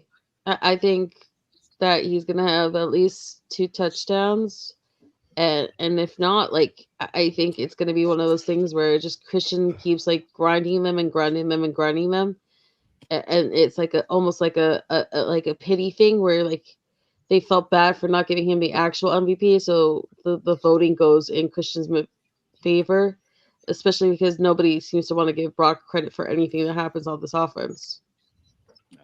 Well, I think that Christian McCaffrey should have been the MVP of the league. That's just my thought process. But we all know that's a quarterback. That's a quarterback friendly award. That's so why they have offense. Right. Yeah. What I like Because to if you think call about it, though, Dion, like if Lamar didn't have the game head he had against us, you really think they would have gave it to him? Probably not. They would have probably just gave it to But Patrick that's the Mahomes. thing that's so stupid That's the because thing, yeah. it feels like they're basing it off of the game that he had versus Shell, us. you Because forget it wasn't in though. the conversation One game gave before him that. the difference. Yeah, exactly. most Shell, He wasn't in the statistically, conversation. it's the most statistically underwhelming MVP in the history of the league. Yeah, When very. they His like now his first MVP, I felt like he deserved He had because 50 touchdowns. he He was barely crazy. he had like 27 this year. So He barely But had shit this year. you That shit remember went to at the Brock beginning of the Purdy. year when he lost to what was it, the Steelers and the Colts, like almost like in a 5-game weeks. I mean, Steelers are a Remember the divisional Ravens- game. everywhere they went, the Ravens didn't lose the game.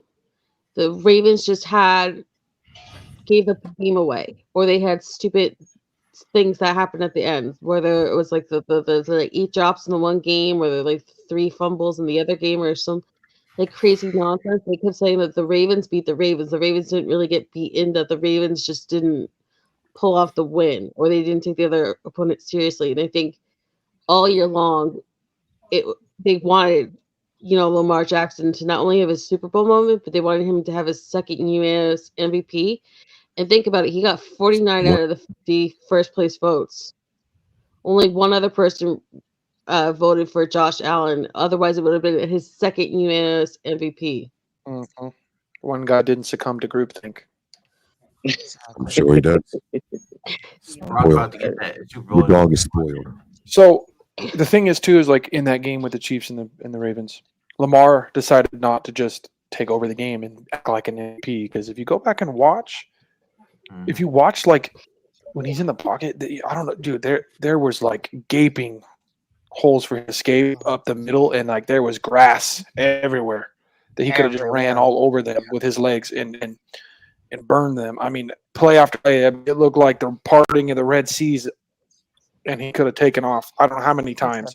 Which, if it's like that in the pass rush starting to Purdy, they part the Red Seas like they did against the Ravens. I like Purdy rushing for over 50 yards in this game, just because if it's anything like that, he feels he can take it, because Lamar should have been able to do it. I mean, you can go back and watch how many times there was wide open grass and Lamar didn't take it. Right. I think that's going to be a huge thing we need to look for. Right.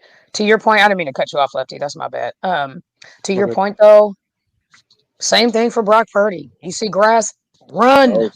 Run Exactly. like the Especially police if are coming. nothing's open. Especially if Thank they you. don't Run for your open life. or Throw it away. Don't take a sack, and please don't turn it over. Please, God. And I have to channel my inner Tardome when I say no stupid penalties, no false start, no delay of game. Please. At first, I didn't agree with him, but I see why he said what he said. Secondly, Dion and I kind of have the same thoughts about Kyle SpongeBob SquarePants, and we disagree. And we disagree that SquarePants is this this man's guy, face in though. his bag.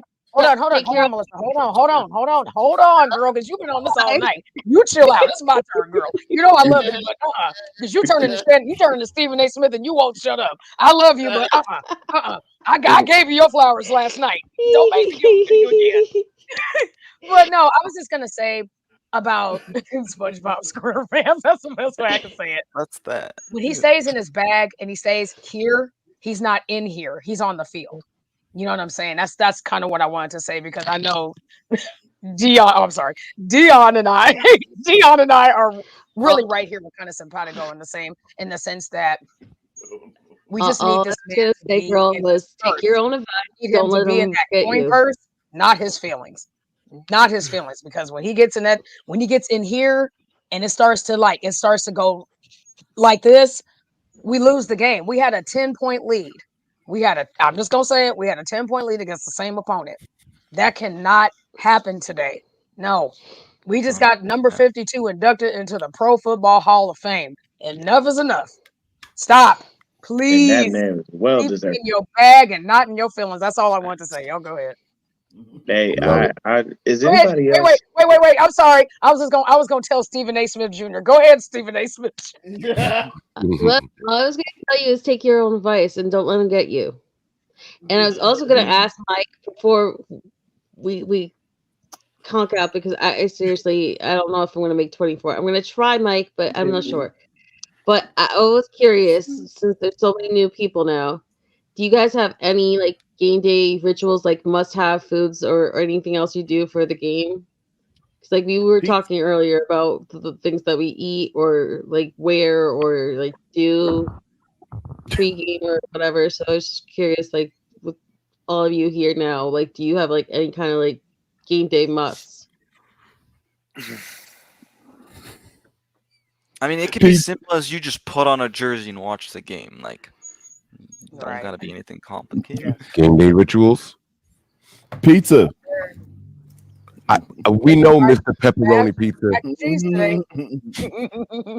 Pterodome. Oh, you know, I wear my number 52 jersey. I do. That's the fact. And I'll be wearing it later on. I just don't have it right now. Go. Yeah. There you go. Lefty, what about you? No, not really. But for this Super Bowl, I decided I'm not doing any parties. Nobody's allowed to come over. My wife and I are watching it. I don't want,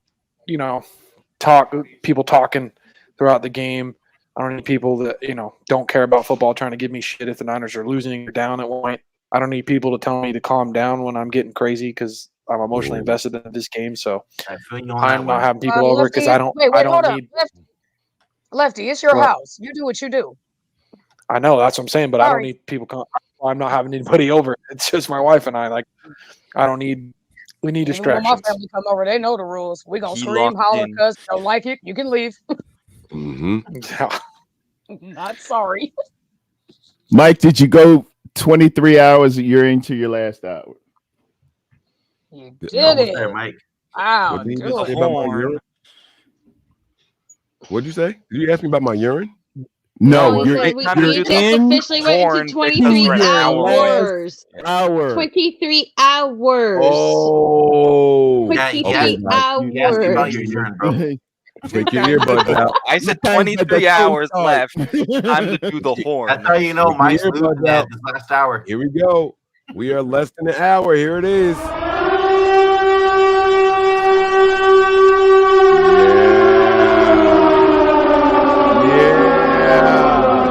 Get pumped up. Let's go.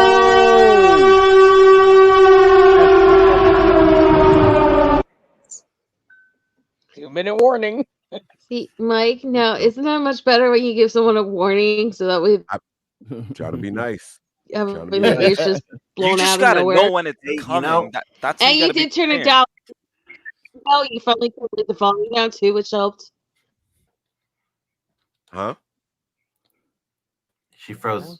On You the just gotta air know horns. when he's gonna Yeah, do it. this Like I is feel like you crazy, can kind of tell when Mike's I about. got a little something to tell you guys. So I did Madden Sim yesterday, Mhm. and it came down to the What wire happened? to a Jake Moody game-winning field goal kick, Oh, did he make it? Oh, and he made it wow. 50-48. The What? Niners won. Yeah, that ain't happening That's in real life. wild. I know that. Wait, Oh how my long God. was the field goal again, Brandon? The one that he made earlier in the game was I think it was from the 50-yard line, and he made it. Oh, Holy shit. holy crap. He kicked it from Madden's the wilding. 50-yarder. If he does that today, I'm gonna be like, you know what? Moody is the truth. Hey, I'm gonna say this. I hope we don't have to see a lot of field goals because that's not how you beat Mahomes. You're gonna have to get into the No, end zone. at all. I'm not going to say that this year though. I I'm don't not care gonna if say- if it's different. I just think, dude, Mahomes he still finds a way. They Like averaging like 17, 19 points a game this year. It's not the same Mahomes. Everybody's okay, but it's not the same. Why Like do people keep he saying got it's on shut their out in the average? second half against the Ravens. Like, but nobody even talks about that. Like, he's not really that scary. He's not beating people Well, the Chiefs got shut out down by the the Ravens in field. the second half too. Yeah, I mean, he's not like scary. Yeah, they won their games and got to the Super Bowl, but it's not the Mahomes from 2019. Yeah. What It's what really was not. the final It's- score? If y'all remember, what was the final score of the Dolphins Kansas City Chiefs? Because I boycotted that one. No, it It was was a lot. Like Hold up, 40 something to 3. I mean 43 to 7 that was was it? wild card, right? the Dolphins 26 didn't. to 7. It wasn't like 26 that. to 7, yeah. Yeah. The Dolphins didn't even come to play in that game. Like They were had like, so many we guys this hurt. ain't water, and we're not ready for frozen Yeah, water because we're Dolphins. I know Right. that. They just came for the party favors. Yeah, they if got the Bills weren't broken down on defense, they probably would have won the game. Yeah, I think Bills. The Bills would have won that game if the pass to Stephon Diggs in the end zone went through. Right. Oh, okay. Yeah, Everyone's MVP That's though. the thing. There's a good like that's the thing though is like why quarterbacks like Lamar and Josh Allen don't beat Mahomes, right? Because they're the kind of quarterbacks. They're like, well, we got to outplay Mahomes. We got to be like Mahomes to beat him, right? Instead of just taking us there, right? Josh Allen, he doesn't just take the underneath throw and keep going, right? He's got to make the big play, the flashy play, and it cost him, right? Yeah. Then you have Lamar. Oh, I got to sit back in the pocket and be this freaking pocket passer and out Mahomes, whatever. I gotta match him. That's not what Purdy is, right? Yeah. I don't have. He doesn't have to match him, right? It's kind of like the whole like go back to the Brady Eli Manning thing. Eli Manning wasn't like, oh man, I'm not a big ego guy. I don't have to match Brady. I just got to do what I do and what I'm good at and win a Super Bowl. And Eli was able to do it twice. Yeah. As soon as you try to match guys that are like these top guys, and you have to, I got to be every time they come out, I got to be like them. Gonna cost you. Like you You'll can't never outdo try to them. be Superman. Yeah. So I think that's what gives the benefit with Purdy, and I don't think he's going to be worried about trying to duel Mahomes. He's just going to be efficient, Trying throw to the win ball. game. He's just gonna play Exactly. ball. Skyland. Yeah. Agreed. 16 to 22 times, Mike. That all he need. As He's far gonna as be pass. himself. He's gonna be Listen, efficient. We're Be running you. for this game for sure. He's gonna distribute this ball all over the field. And any situation that he's in, I have the utmost confidence in that he's ready for it. Make I you read. never felt that way with Jimmy in the Super Bowl. Me neither. Oh, Never. you- Me neither. Go ahead. Question Go ahead, for you Michelle. guys. oh, you need to Quick hold question for on. you guys. Is anybody like feeling like this is just the game for us? Like there's just no doubts in our minds. Like there's just something I about this. wish. I can't shake it. I really can't shake it. Like any other time, when even when we were playing against the Lions and we were down, I left the house before halftime because Jake Moody missed a field goal.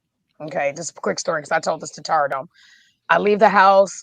I live by a city called Walnut Creek, so Brandon and I think are close neighbors. But anyway, there's a lot of outdoor like restaurants and patios and stuff like that. So I drive around, and what got me all was the silence, and I was like, "Oh, this isn't good, not good." And I drive by, I see one TV, and it said 14-7. I'm like, "Oh, okay, all right." Then I hear this loud, "Yeah!" Right? I'm like, "Oh, okay, we must have scored again." To my ended up being 21 to 7. And I was like, okay, well, we needed an interception. All right, well, we was already losing. Like, what difference does it make? Yeah. And then I stop off at this like outdoor patio party, and it was a huge gathering. So I didn't like try to go in because I knew you need, you have to get the wristband and all that stuff. So I was just like, okay, I'll just hang out, at Frank's. I had this big old projector screen. And of course a fight breaks out, of course. Of course. And then, they quickly, security took care of that quick, and then they went right back to what they were doing.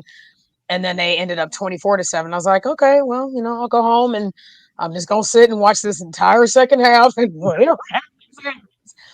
And then it was 24-10. But something about the second half, and maybe you guys see it, maybe you guys didn't. I just wanted a show of hands, see how you guys feel about it. When Debo did this, did y'all just have that? Oh, this game just changed. Yeah. Did y'all have that? Yeah. 'Cause I did. Yeah. I don't know, but No, I don't know. It's just my something about this game where I don't have any. for I that. mean, I have those nerves. I'm not gonna lie. I mean, it's exciting. We're back in the Super Bowl. We're back in the dance, and we were in a lot of ways. We all know we're counted out by so many people. It's not even funny. I'm not gonna get into those media personalities because that's really all they are. They don't matter to. I hope they don't matter to you because they damn sure don't matter to me. No, All this is click and attention and ratings. That's all it is. no, But there's something Sean, about this game where I just go, I don't know. Yes, ma'am. Go ahead, Stephen A. Smith Jr. Go ahead. you did ask if That's your new people name. agreed, and I was just trying to explain why I disagreed with you. Was my moment Go ahead. was when we got the field goal, because sometimes when the team's down big or whatever, and they don't score coming out of half, it makes it so much harder, and they play a little sloppier. They play a little bit more desperate. But I think even getting 3 points on the board, just like calm, cool, collected them, and they're like, "Yeah, we're not out of this yet." Like, I think that when Here's Debo the thing. did this, If Debo didn't do this, that field goal doesn't happen. right? I was gonna say that was the same drive. That was on the way That was down the to get same the field goal. drive. Yep. okay, but I'm not saying that wasn't before. I'm just saying that moment though, when the Field points goal, were getting up, the points. I see what you're that's saying. when I felt more comfortable. So I didn't say that my thing came first. I'm saying that that's what the moment was for me. When the Yeah. points were up on the board, it felt like the team kind of like woosawed and like relaxed, and we're like, yeah, we're not out of this game yet. We still have something to fight for. What told me Earlier they rushed and got on it. That for me was like, just for me, it was just So- like, oh, okay, I think what told me that we were gonna probably win this game was that catch by IU. Because first off, Yeah. I see the ball in the air, I see the flag because obviously I think they don't pick the flag up if it's not caught, and we're right there because it was definitely pass interference. The corner slowed down Ayuk, so he wasn't there. He would have been there to make the catch if he didn't get interfered with. But he makes that catch, and I'm like, oh, this is destiny. Yeah. You don't make catches like that, plays like that without being like, yep, we're coming back. And yeah, then what because happens you right don't after usually that? make that catch. So I'm just like, Yeah. He wow, mentioned what this is happens- that he saw the I lead, think but wait, we're winning. We get the touchdown. We get the touchdown, and Like then right after that, boom, the fumble. right? It's like, that was Can we that was can we big. can we just like take a quick trip to Vegas and just kind of infest it with some ladybugs? Can we do that? Oh Just, man, come Some on people now. have been posting. just There's asking. been ladybugs already. It's not wrong. Just a Yeah, little. I loved Miss Debbie went Oh man. viral and she like found an actual link where you can get like real life ladybugs and bring them to the game. That would be That's hilarious. honestly, this game's a legacy game for me for Ayuk. If he balls out in this game, he's going to be finally considered like top 3 receiver in the league because he's probably going up against the best corner he's faced all year. Probably one of the top 2, 3 best corner in the league in Snead. And if he freaking wipes the floor with Snead, then he's gonna finally get his flowers, in my opinion. Like his route running is top level, and if he's able to get open with that route running against one of the best shutdown corners, I think he's gonna get his flowers. What were you gonna say, Anshul? Yeah, I think the reason also why Ayuk just gets named is just because look at who we have on the team, right? It's just you have Debo, you have CMC, who CMC's been in the league for a while, and then Debo ended up having that one really good year. So, and of course Kittle. So I think it's just like we have so many weapons, so that's why kind of Ayuk doesn't get that appreciation because like Justin Jefferson, he's kind of the only weapon that the Vikings have.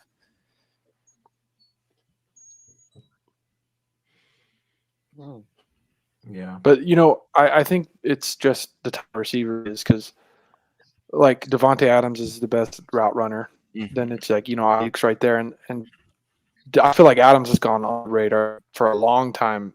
He had gone under the radar as one of the better receivers in the league. Even when he was with Rodgers, and I think it's just because those guys that are route runners that are beating you because their route running is so smooth that they're breaking ankles. I don't feel like they get the love because they're not making the splashy plays, right? Where you got Jefferson mossing guys all day, right? They're just throwing it deep, and he's mossing everybody and making these crazy fourth down plays and these crazy plays. That's what people see, and they're like, oh, that's what they stick to. And these guys that run routes and break ankles, and they're wide open because they sent their corner to the ground because they broke his ankle so bad.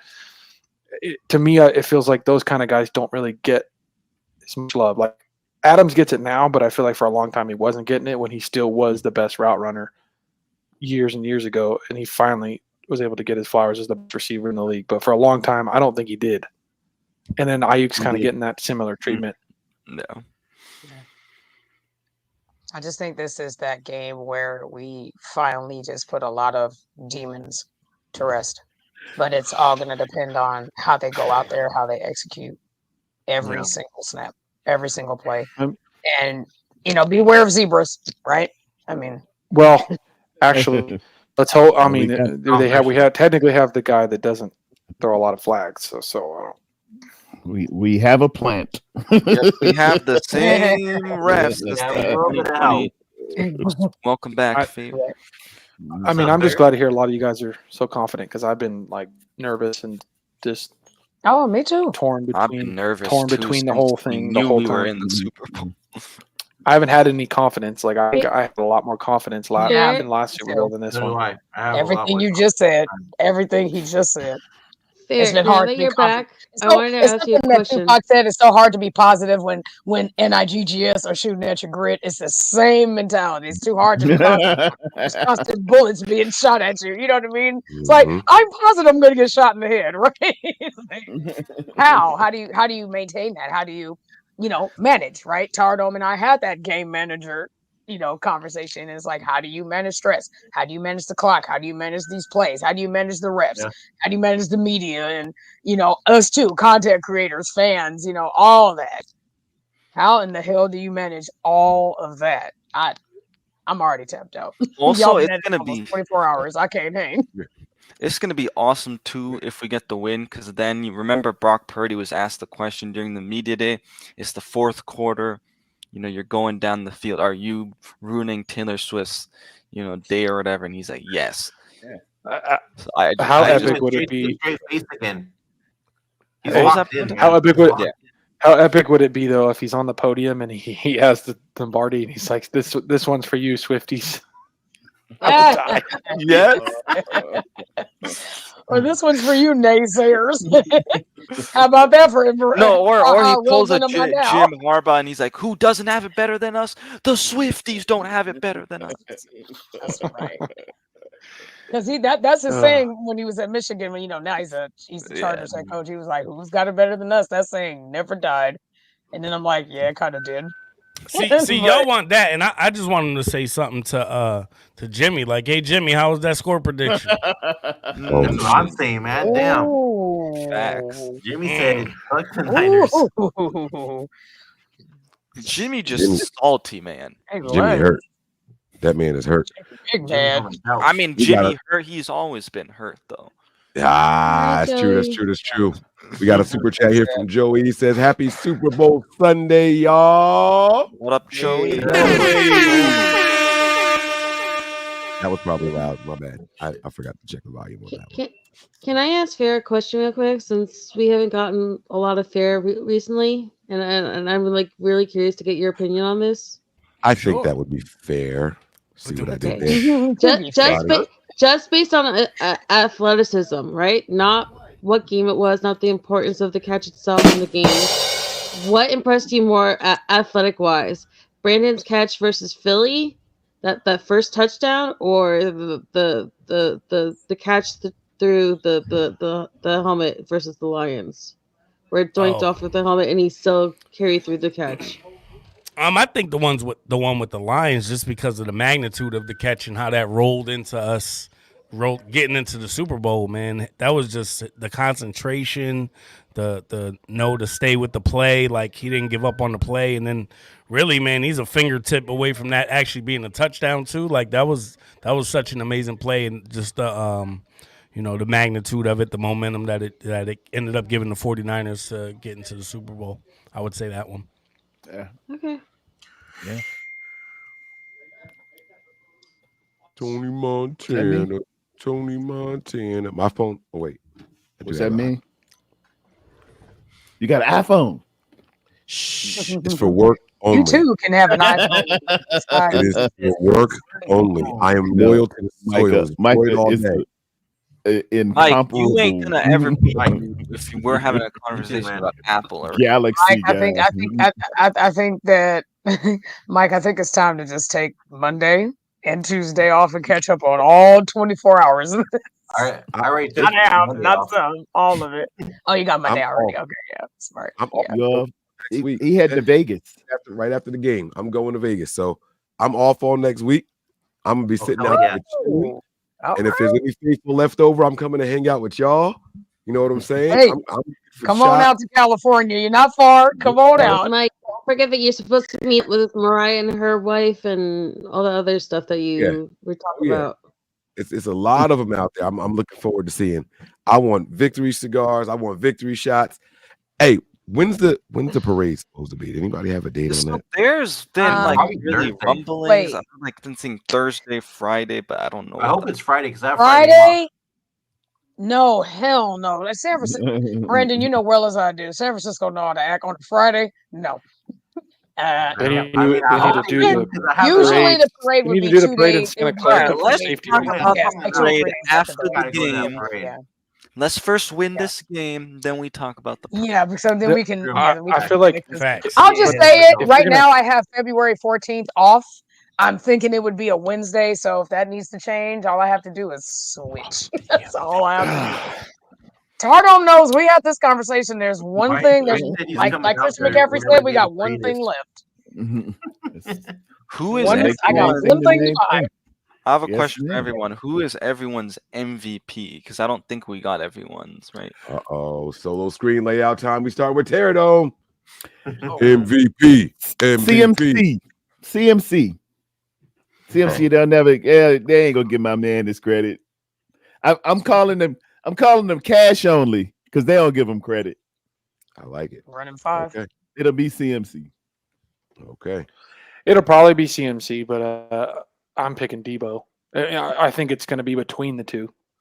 They're it's going to be running the ball, and it's going to be between Debo running the ball and CMC running the ball. So one of the two, but I'm going to take Debo. I think I said he's going to have Every time he touches the ball, it's going to be for a huge gain. Yep. All right. 10 I touches. like it. Go Debo. Oh, wait. Why didn't it switch screens? There we go. Sticking with the jersey I have. Yeah, I like Brock it. Purdy, baby.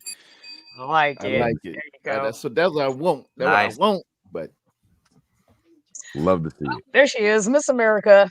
I did say Debo, but it's gonna be. I think it's a three-way split between Debo, CMC, and BA. But I'm gonna stick with number 19. 19 problems. Oh, 19 chains. okay. 19 All right. chains. What? It didn't work, Brandon. There you go. All right. Brandon. I'm going with the one, the only, our future legend, Big COCK. Purdy. Yeah. Let's go. Like Wait, it. Brandon, what jersey are you rocking, by the way? What jersey you got? What's that? I What got a number? customized one. This is my number, and it has my name yeah, on the that's back. a custom one. Oh, Nice. look at that. Nice. I like that. Swag Come on. bag. Swagoo. Melissa, you're MVP for the game. Okay. Go Thanks, Chip. Dogs loud. She not even paying attention. She's going to pick Juice. Don't start. CMC, huh? Oh, There yeah. you go. That's what I'm talking about. Let the man eat. Let the man I eat. kind of hope it would be Juice. That'd be hilarious. I'm gonna go with. All right, I gotta tell y'all the truth, but don't hate me. It's gonna be Patrick Mahomes, but they're gonna lose. Let me be very clear what I'm saying here. It's gonna be Patrick Mahomes, Yes, but they're good gonna idea. lose. Okay. So you're telling Okay. me it's going to be like that year the linebacker that lost for the Cowboys that won it? Bob Lilly. Yeah. It should have There been you the go. punter in that Rams Patriots Super Bowl. I'm just telling y'all that they're gonna give it to Patrick Mahomes, but we're gonna win it. How? What do you mean? He's gonna do everything in his freaking power to win the game all by himself. He's Superman out there. No, He's he's the next Kermit year. the Frog out there. He's the He's next gonna Aaron get it Rodgers. What do you mean? Yeah, he's Kermit the Frog out there. So they're going to give him the MVD, the most valuable dunker? Yep. Yes. He's gonna complete 27 of 38 passes, 320 yards. They're gonna score 20 total points, and Brock Purdy's numbers aren't gonna be that. Christian McCaffrey's numbers aren't gonna be that. They're gonna give it to him. We're gonna get the dub. Nah, he getting the MVD. Purdy's throwing Dink 430. and dunk. I don't. So, He so hasn't- Ancho, he what hasn't you're thrown saying for is over they're getting the 300. M&M's comfort ring? Is that what you're saying? Sure, yeah. He hasn't Is- thrown wait, for over is 300 that possible? one time Does in the the Super Bowl. MVP have to go to someone on the winning team? No. When was the last Usually time there you is- No. Usually, but yes. No, don't have to be. There is a 1 in 58 chance or a 1 in 57 chance that it could go Okay. to someone other If that- than the winner. But If that happens, it's Mike. Take it. Go ahead, bro. if that happens to me, then it definitely delegitimizes Lamar's MVP because it's the same thing. Yeah. It delegitimizes it. It's just a joke. Like if they They're actually not gave it to gonna give Mahomes, I would make it a joke the same way. I think the awards have become a joke as well. Like it's all a joke because it doesn't really matter. Hey, I But told them, Simmons. I don't know. I just think if they did give it to Mahomes, it would just kind of make it all like come to fruition that it's all a joke and it's all about favorites and not what you actually see on the field. Hey, I'm just gonna put out there real quick that this Chiefs fan in the chat, I could tell this motherfucker nervous as fuck for how much shit he's talking. Dude, he's also been in here, man. If you're in that He's in every 49 chat. and with you're playing them, dude, you must be scared as hell because you ain't wanting to go talk to your own.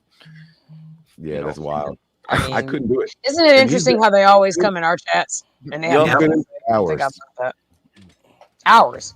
Fair. MVP. I'm gonna Fair, go out man. the box. I'm gonna go out the box. I'm gonna say that Bosa is gonna wreak havoc and get 3 sacks, and he's gonna be the MVP. Okay. That'd be awesome. I feel it. That'd be awesome. I like it. I like it. Okay. That's where I'm He going. was about to say Chase Young first. Oh no. He said out of the box, not out of the country. right. let's Tony, address that. what's going on, man?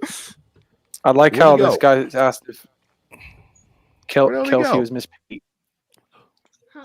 Who? He's laying Tony was down. just That, I don't know where- Tony got the baby on, man. Yeah, I'm here, bro. Oh, Tony laying back. we need an MVP prediction, Tony. The He GM. got a cameraman. I don't know. I just woke up, man. He's still waking up.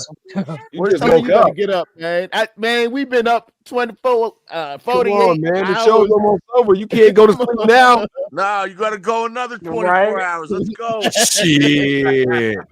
48 hours. I did a full 24. We got a couple more super chats 48 here. hours. I I'm need gonna to do run this these. show.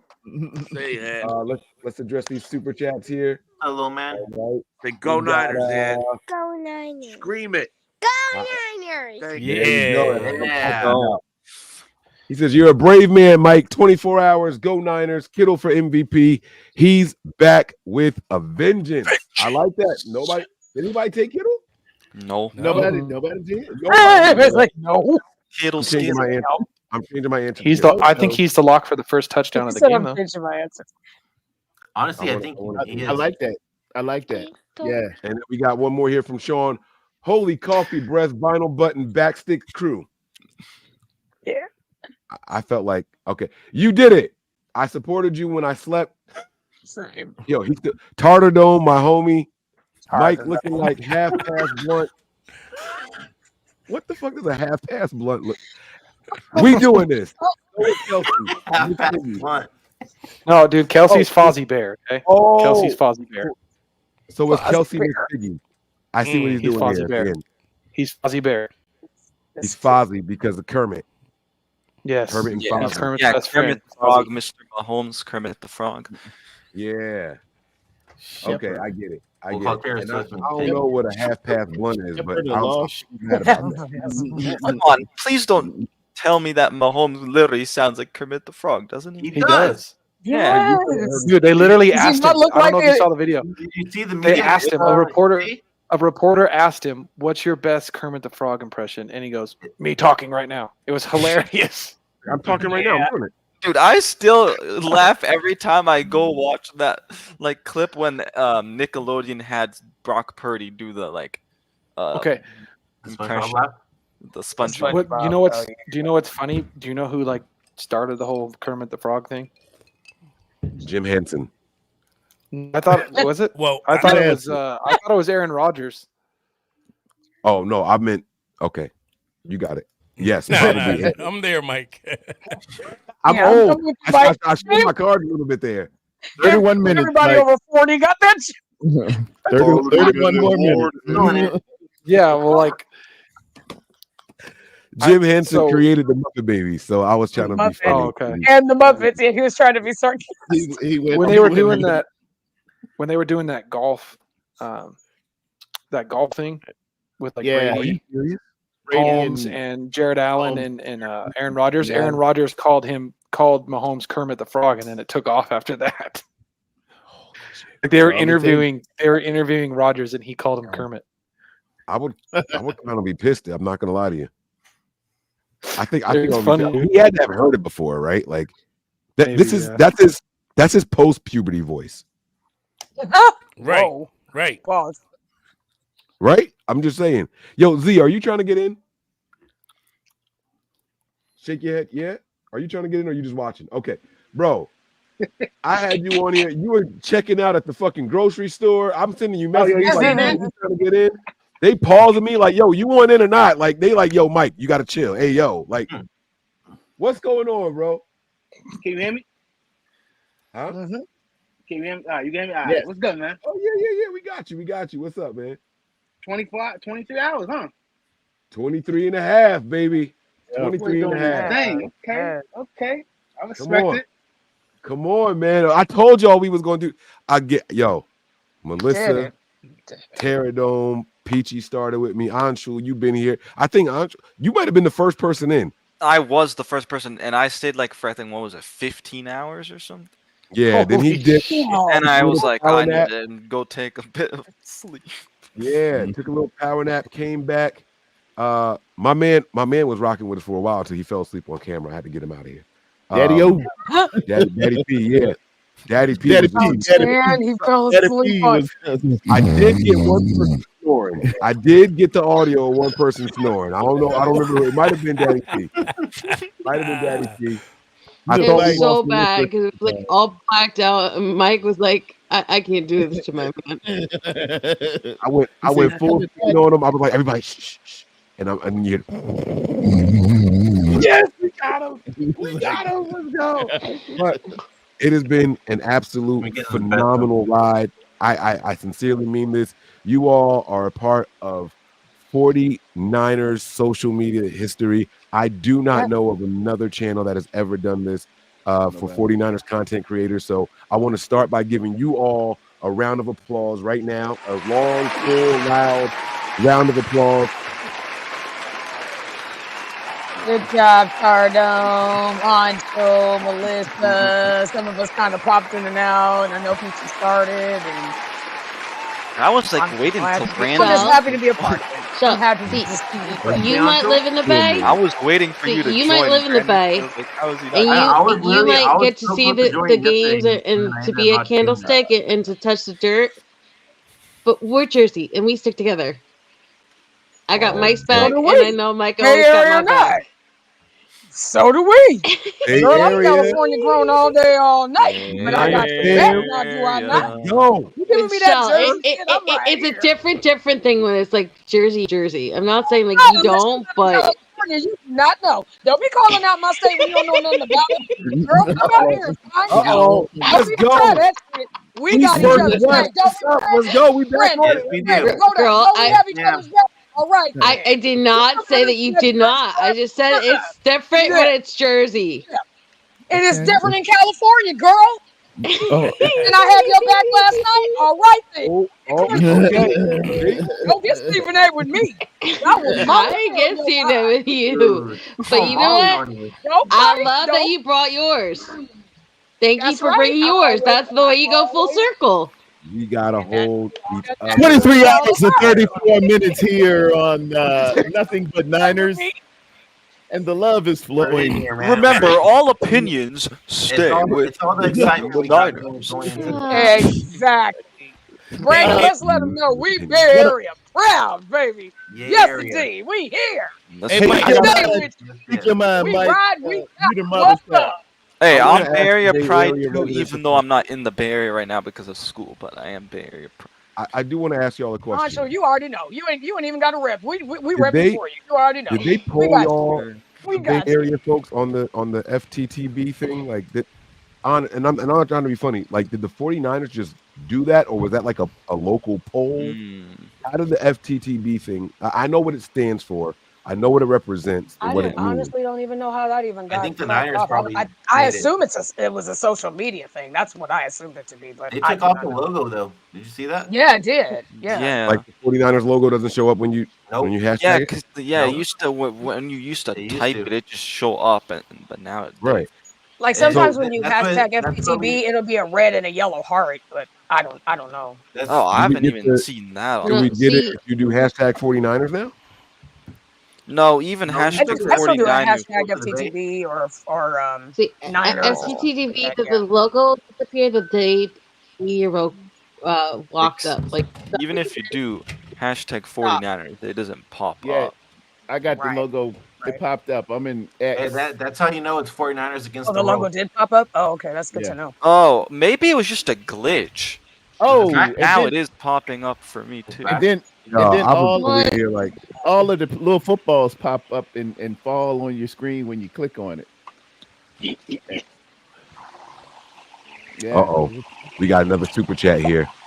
And by the way, I'm not trying to be funny. This is our 49th super chat of the Wow. show. Just saying. Hey. Okay. That's But it. wait, hold on, wait. Hold on. I might have lied because I bookmarked some other messages because And hold on. I'm scrolling up to double check. Nope, that was accurate. Wait, no, it wasn't. We got 2 new members in here. Travel Buds was in there. Bang bang.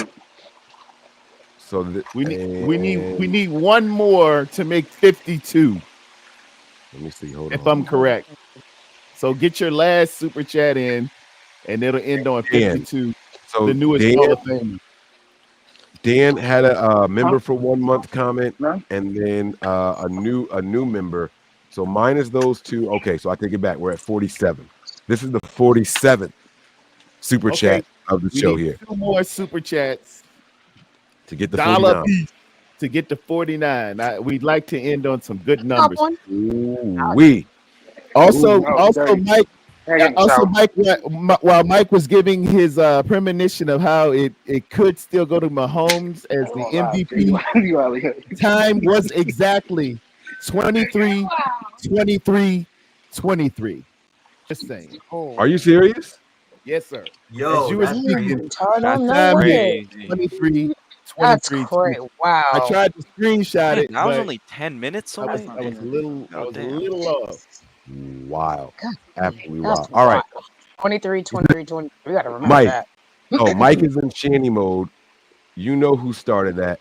Mike says Jim Henson. He goes to the source of Kermit instead of who started the comparison with Mahomes, hoping the tugboat beat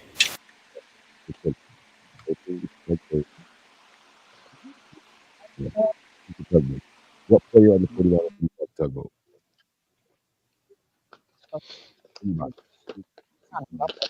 Who is the tug? Whose mic is going all crazy? Mike, I I think know, that's was it- yours. Yeah, it My mic sounded is crazy? muffled. No, there you go. You good Yeah, now. you Yeah, clear it now. kept going like Clear between now. like quiet, Like but now muffled and you're good. like you were underwater. Let me see something here. Hold on. Probably gonna get crazy. How is that? Is that crazy? Hello? Can y'all hear me? Yep. Good now. Okay. But if y'all start getting feedback, you got to let me know because I don't know what just changed. Bless you. It's doing it again. Oh, now it's doing it again. Oh, It's so weird. yeah, It's like you definitely underwater. it was under there, but some it was fuzz. yeah. Oh no! Yeah, I can right, hear a he lot only of 20 fuzz. minutes out from going 24. And Yeah. of course, the tech issues have to pop up right near the mic's. Like you gotta chill out. Well, now. Taradome, at least it's not always our gas station Wi-Fi. At least Oh, I love it. A true mic drop. Whose background noise is that? Because yeah, I think that's what it is.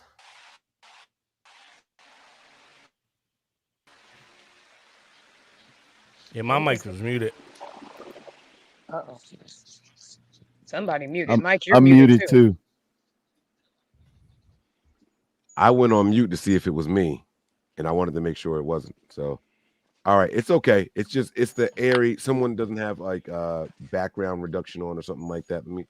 It's all right. I can go through and check mic settings. Give me a second, guys. It might be me. Give me a second. I'm gonna pop off camera. Give me just a second. All right. It could have just. You been sound the mic. clean now, Mike. Yeah, now you're Okay. good. Yeah, you're good now. Everybody's good. Okay. Yeah, it's all good, guys. Listen, man. We did this thing, man. I'm really, really proud of everybody who participated. I'm proud of everybody who viewed and watched. I'm not gonna lie to you guys. Not a single time did we ever get under 120 live viewers. Wow. Not one time for 24 hours. I don't even know what that means.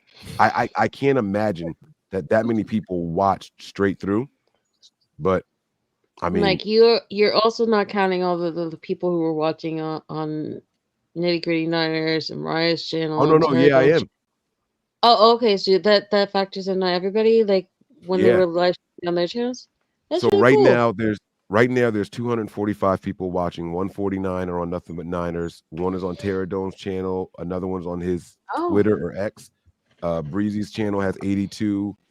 49ers Hive has 7. So now it's down to 241. But it gives me an active live thing, and never less than 120. I've never seen that before.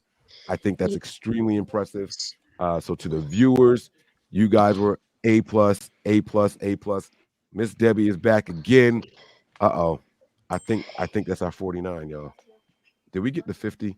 Somebody did a 99-cent one here. I3. That's like a BMW, right? Is that a BMW? Yep. I think that's the small one, Yep. Mission Impossible one. Nigel did one here. That would have been 49 right here. Says, congrats, Mike. If 49ers win, you got to keep doing. Oh, hell no. I don't even want to read the rest of this. I don't even want to read the rest of this. You getting it, Rich? Got to keep doing the 24-hour stream every time the 49. Oh, okay. I tell you what.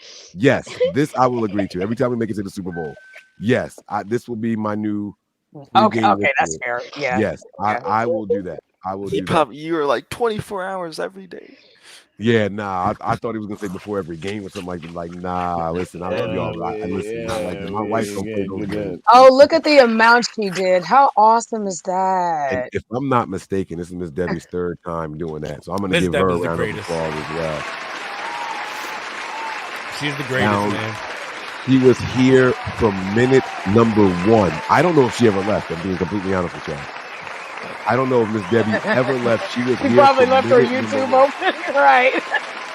Oh my god! However you gotta do it. I Just put it on the TV and just walk by it every now and right, again.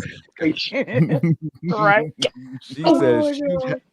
huge. Listen to me. She says huge shout out to Mike, aka Nothing But Niners, for this 24-hour 49er stream. Congratulations to everyone who hung in there for as long as they could. Blessings to everyone, and let's get this win. Come on, let's go. Yes, It's hunting time, man. It is hunting time. I'm gonna leave this super chat up there for a while. Bear hunting time, baby.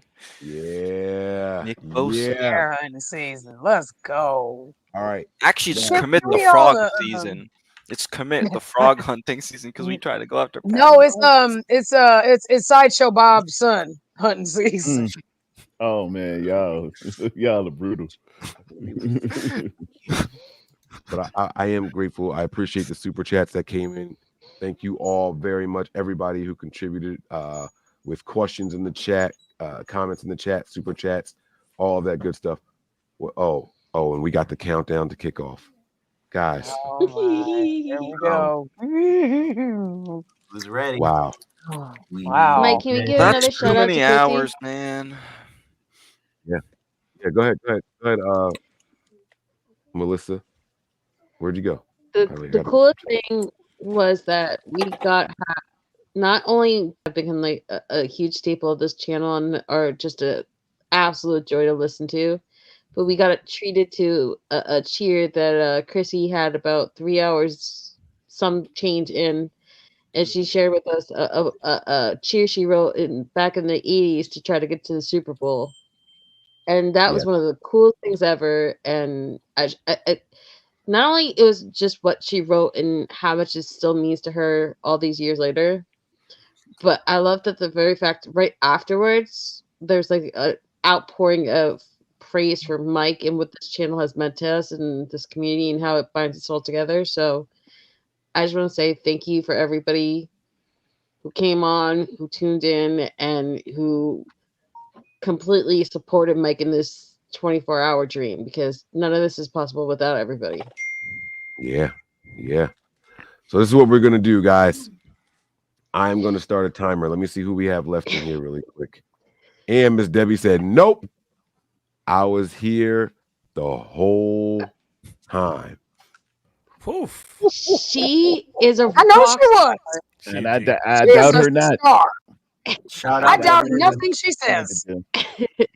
Oh my. She might, and if she did go to sleep, that's one thing. But no, if she says she's not going to leave you and she doesn't leave, she don't leave. Whatever she says goes. And I know it firsthand because I got invited to a game. Y'all gotta tune into Breezy when he goes like live, like early in the morning. It's not like his mid-afternoon shows, but like at like 10 a.m. in the morning. And he talks about how him and Miss Debbie were like talking all the way through the night, and that she's up at like almost like 2-3 in the morning West Coast time, and he's getting up at 5 o'clock in the morning, and he thinks that he's finally like, woken up before her, and she's been like up for like at least an hour already. She's like the Energizer Bunny that never stops. It's crazy. Mhm. Like they should rip out the pink Man, bunny it with is. the drum, and they should replace it with Miss Debbie in her top hat. It, That's what I was saying about Kelly. That's how we roll. We got each other's Mhm. back. We love you. For We sure. down for you. We ride with you. We ride with you. That's how we. This Ain't that right, Brent? Ain't that right, Angel? Tell them Yes, what it indeed. is. Yes, sir. faithful family is just that, man, guys. We are a That's faithful family. right. So what I'm Yeah. gonna do for everybody that's left on the Coast to channel, coast, baby. we're gonna go solo stream, and I'm gonna give everybody 1 minute, and I think it's like 12 seconds. It might be a little less than that. It's good. Let's just do 1 minute, and then I'll wrap up the show. Everybody gets 1 uninterrupted minute. If you guys aren't speaking, I'm gonna ask you guys to go on mute. We're gonna start with Melissa. You get 1 minute to wrap up the show, starting right now. I said my piece. I've been here for 20 plus hours, Mike. I can't wait to watch this game with you, and I love you all. So thank you. Oh, she's done. Okay. We're going to keep it moving. We're going to go with the next person. Terradome, we're going to bring you in next. Hey, big game. We know what we got to do. Our lives change in a few hours. Get some rest, feel good, and remember these words: energy, effort, excellence, and execution. On defense, simply be ferocious, tenacious, and relentless. Be you. Coach and be you. Play and be you. Fans, be you. That's what got you here. And can't nobody outdo you. Stay faithful and just be you. 100%. And at the end of this, by 10:30 tonight, they'll add another moniker to your life. Whatever your name is, you'll follow it up with the word champion. That boy good. That boy good. That boy was watching the stop clock. He cheated. He cheated. That boy good. That boy is good. All right, Anshu, I'm sorry I got to make you follow that up. I'm sorry, bro. It's all good. Alrighty. Everything on the line. Let's go 49ers. Let's get this dub. Let me see my first Super Bowl victory. I know there's other people in here too that haven't seen a Super Bowl victory. So let's cherish this moment. Let's get that dub. Brock Purdy, lead us to the promised land. Let's become champions. And Mike, thanks for having me on. Absolutely no problem, man. He is giving back extra time. Okay. Okay, let's go to Shell. You are next. Sean, what did you just do? Oh my God. I got it. I'm gonna fight this show. Okay.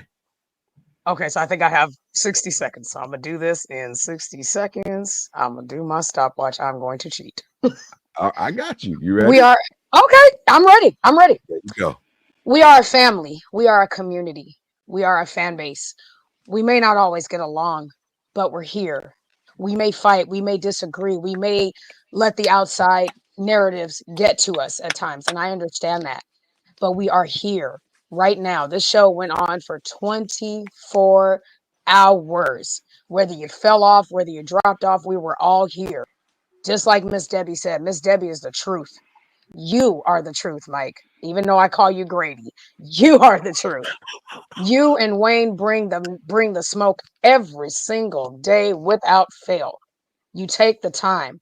You love each other. We love each other. The time is now. We come together.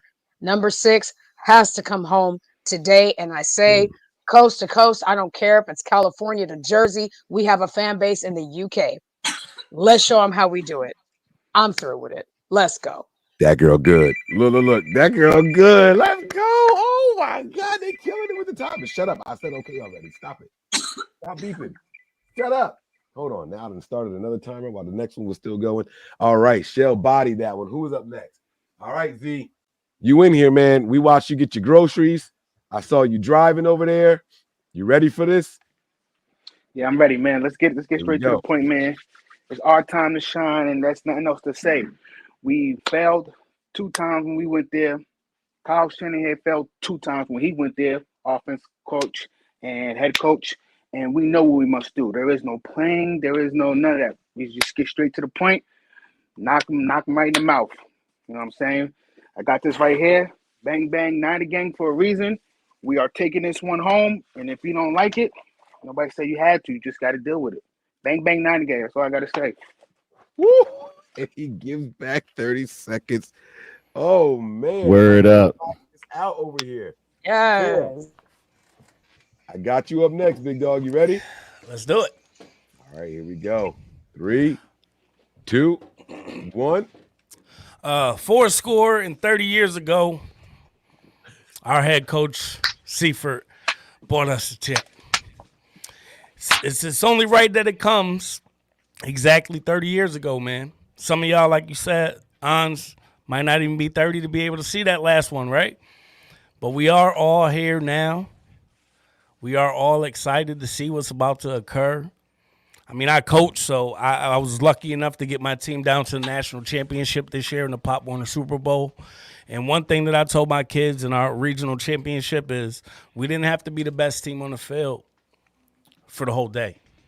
We didn't have to beat them for 24 hours like Mike was on his stream. We only had to be better for the amount of playing time. And for this, it's the 49ers. We only got to be better for 60 minutes. That's it. You don't have to be better for the whole day.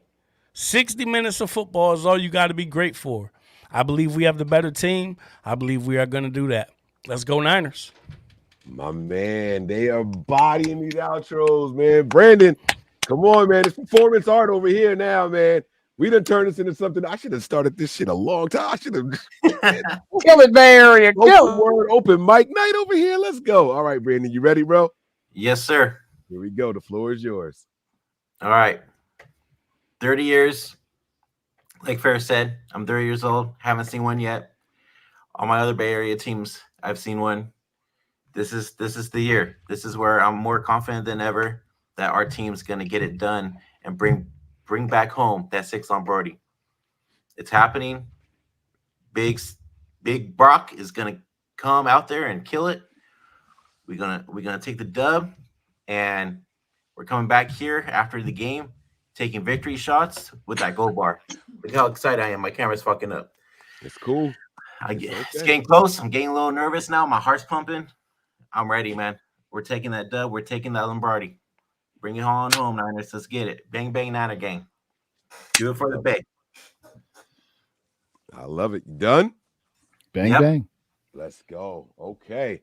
Mike, one of my most loyal supporters, behind the scenes, on the scenes.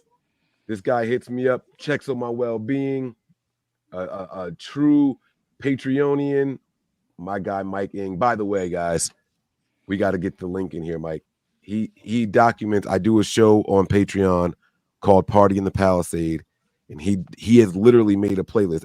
Every episode is sponsored by, or the background music is part of the message, and he has an entire list of every song that we could find on Spotify. I think there was 1 or 2 we couldn't find. I think, right? He couldn't find, and he has put this whole list together, guys. It's phenomenal. Mike, the floor is yours for a minute, man. Here you go. All right, it's time. It's time to take 6. The last time I was in high school when we won. I'm ready to see it again. And I don't need Kyle to just get in his bag. I need him to dump that shit over, empty it the fuck out, put new shit in it next year. Let's get it done. That's it. Amen. That's all needs to be said. Okay. All right. So we're gonna finish this up as a family, guys.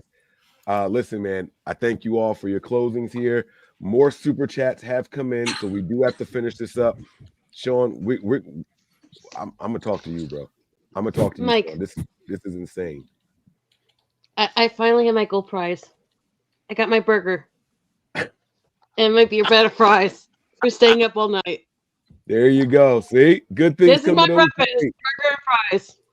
And then we got exactly 24/7 watching right now. I think that's saying something, y'all. These are all numbers of destiny, man. All right, so look, it says where to go. Huge shout out to Mike. I read that one already. All right, this one is the one right here. It says, "Let's go Niners." from Texas with Bobby Joe. Let's go. Come on. Listen, man. I love the support from the faithful. Coming in non. And then we got Sean doing this here. Well, I'm gonna come back to that. Yeah. You saw it. Mike, this is Golden Empire. Mike, my wife gave me an early Valentine's Day gift. It's a Gold Bar whiskey. When we win, I'll be taking my first victory shot with nothing but Niners. Hashtag That is awesome. That's awesome. That is Nice. absolutely incredible. That is absolutely incredible. And then the last super chat of the show that I'm going to read. Shout out my Sean. guy Sean. Sean dropped one here. This number has to mean something, and I don't know what it means yet. 158. Oh, Dog, Super Sean Bowl is the 58. Riddler, bro. Oh, It's Super right. Bowl 58. Super Bowl 58. Yeah. Yes. Yep. Sean, stop playing, man. It's crazy he says, how we already on Super Bowl 58. He says here, Super Bowl 58 is our first win in 29 years. We doing this. Get ready, fam. God, we lift Purdy to you, your son. We thank you. He gives you glory. We ask that his story today becomes relevant because it is your story. Amen. Making history in NFL and 49ers lore. In Jesus' name. Amen. Amen. Amen. Amen again. Amen. All right, man. That's what I'm talking about, man. Constantly keeping us Sean, a real one. That's a real one. Okay. So we got about Wow. a minute, 2 seconds left. Sean, man, I sincerely thank you guys. I'm gonna do how do I do this here? Here we go. I know. All right, let me see if I can lower this really quick. One more thing. We started Nothing But Niners the year that Shanahan and Lynch were brought in. And our first show was live on YouTube. We brought it to you guys from the Philadelphia draft. The emotions were high, the intentions were pure, but this journey is not over yet. We've got more work to do. We would be literally nothing without the support of the community. East Coast, West Coast, and everything in between, everything beyond. The 49ers faithful family knows no borders. That's why they call us an empire. Y'all hear me? That's why they call us an empire. Yes, sir. Yes, Yes, sir. sir. Saying it for a Yes, long sir. time that this just feels right. I am telling y'all that it is our time. I'm not guessing. I'm not predicting. I'm speaking it into existence. You heard? Preach. Yes, Say sir. it again. Say it again. Words of my man Terradome, last shall be first. Mr. Irrelevant, the last pick of the draft, will be in first place at the end of today. Cool. We're out of here.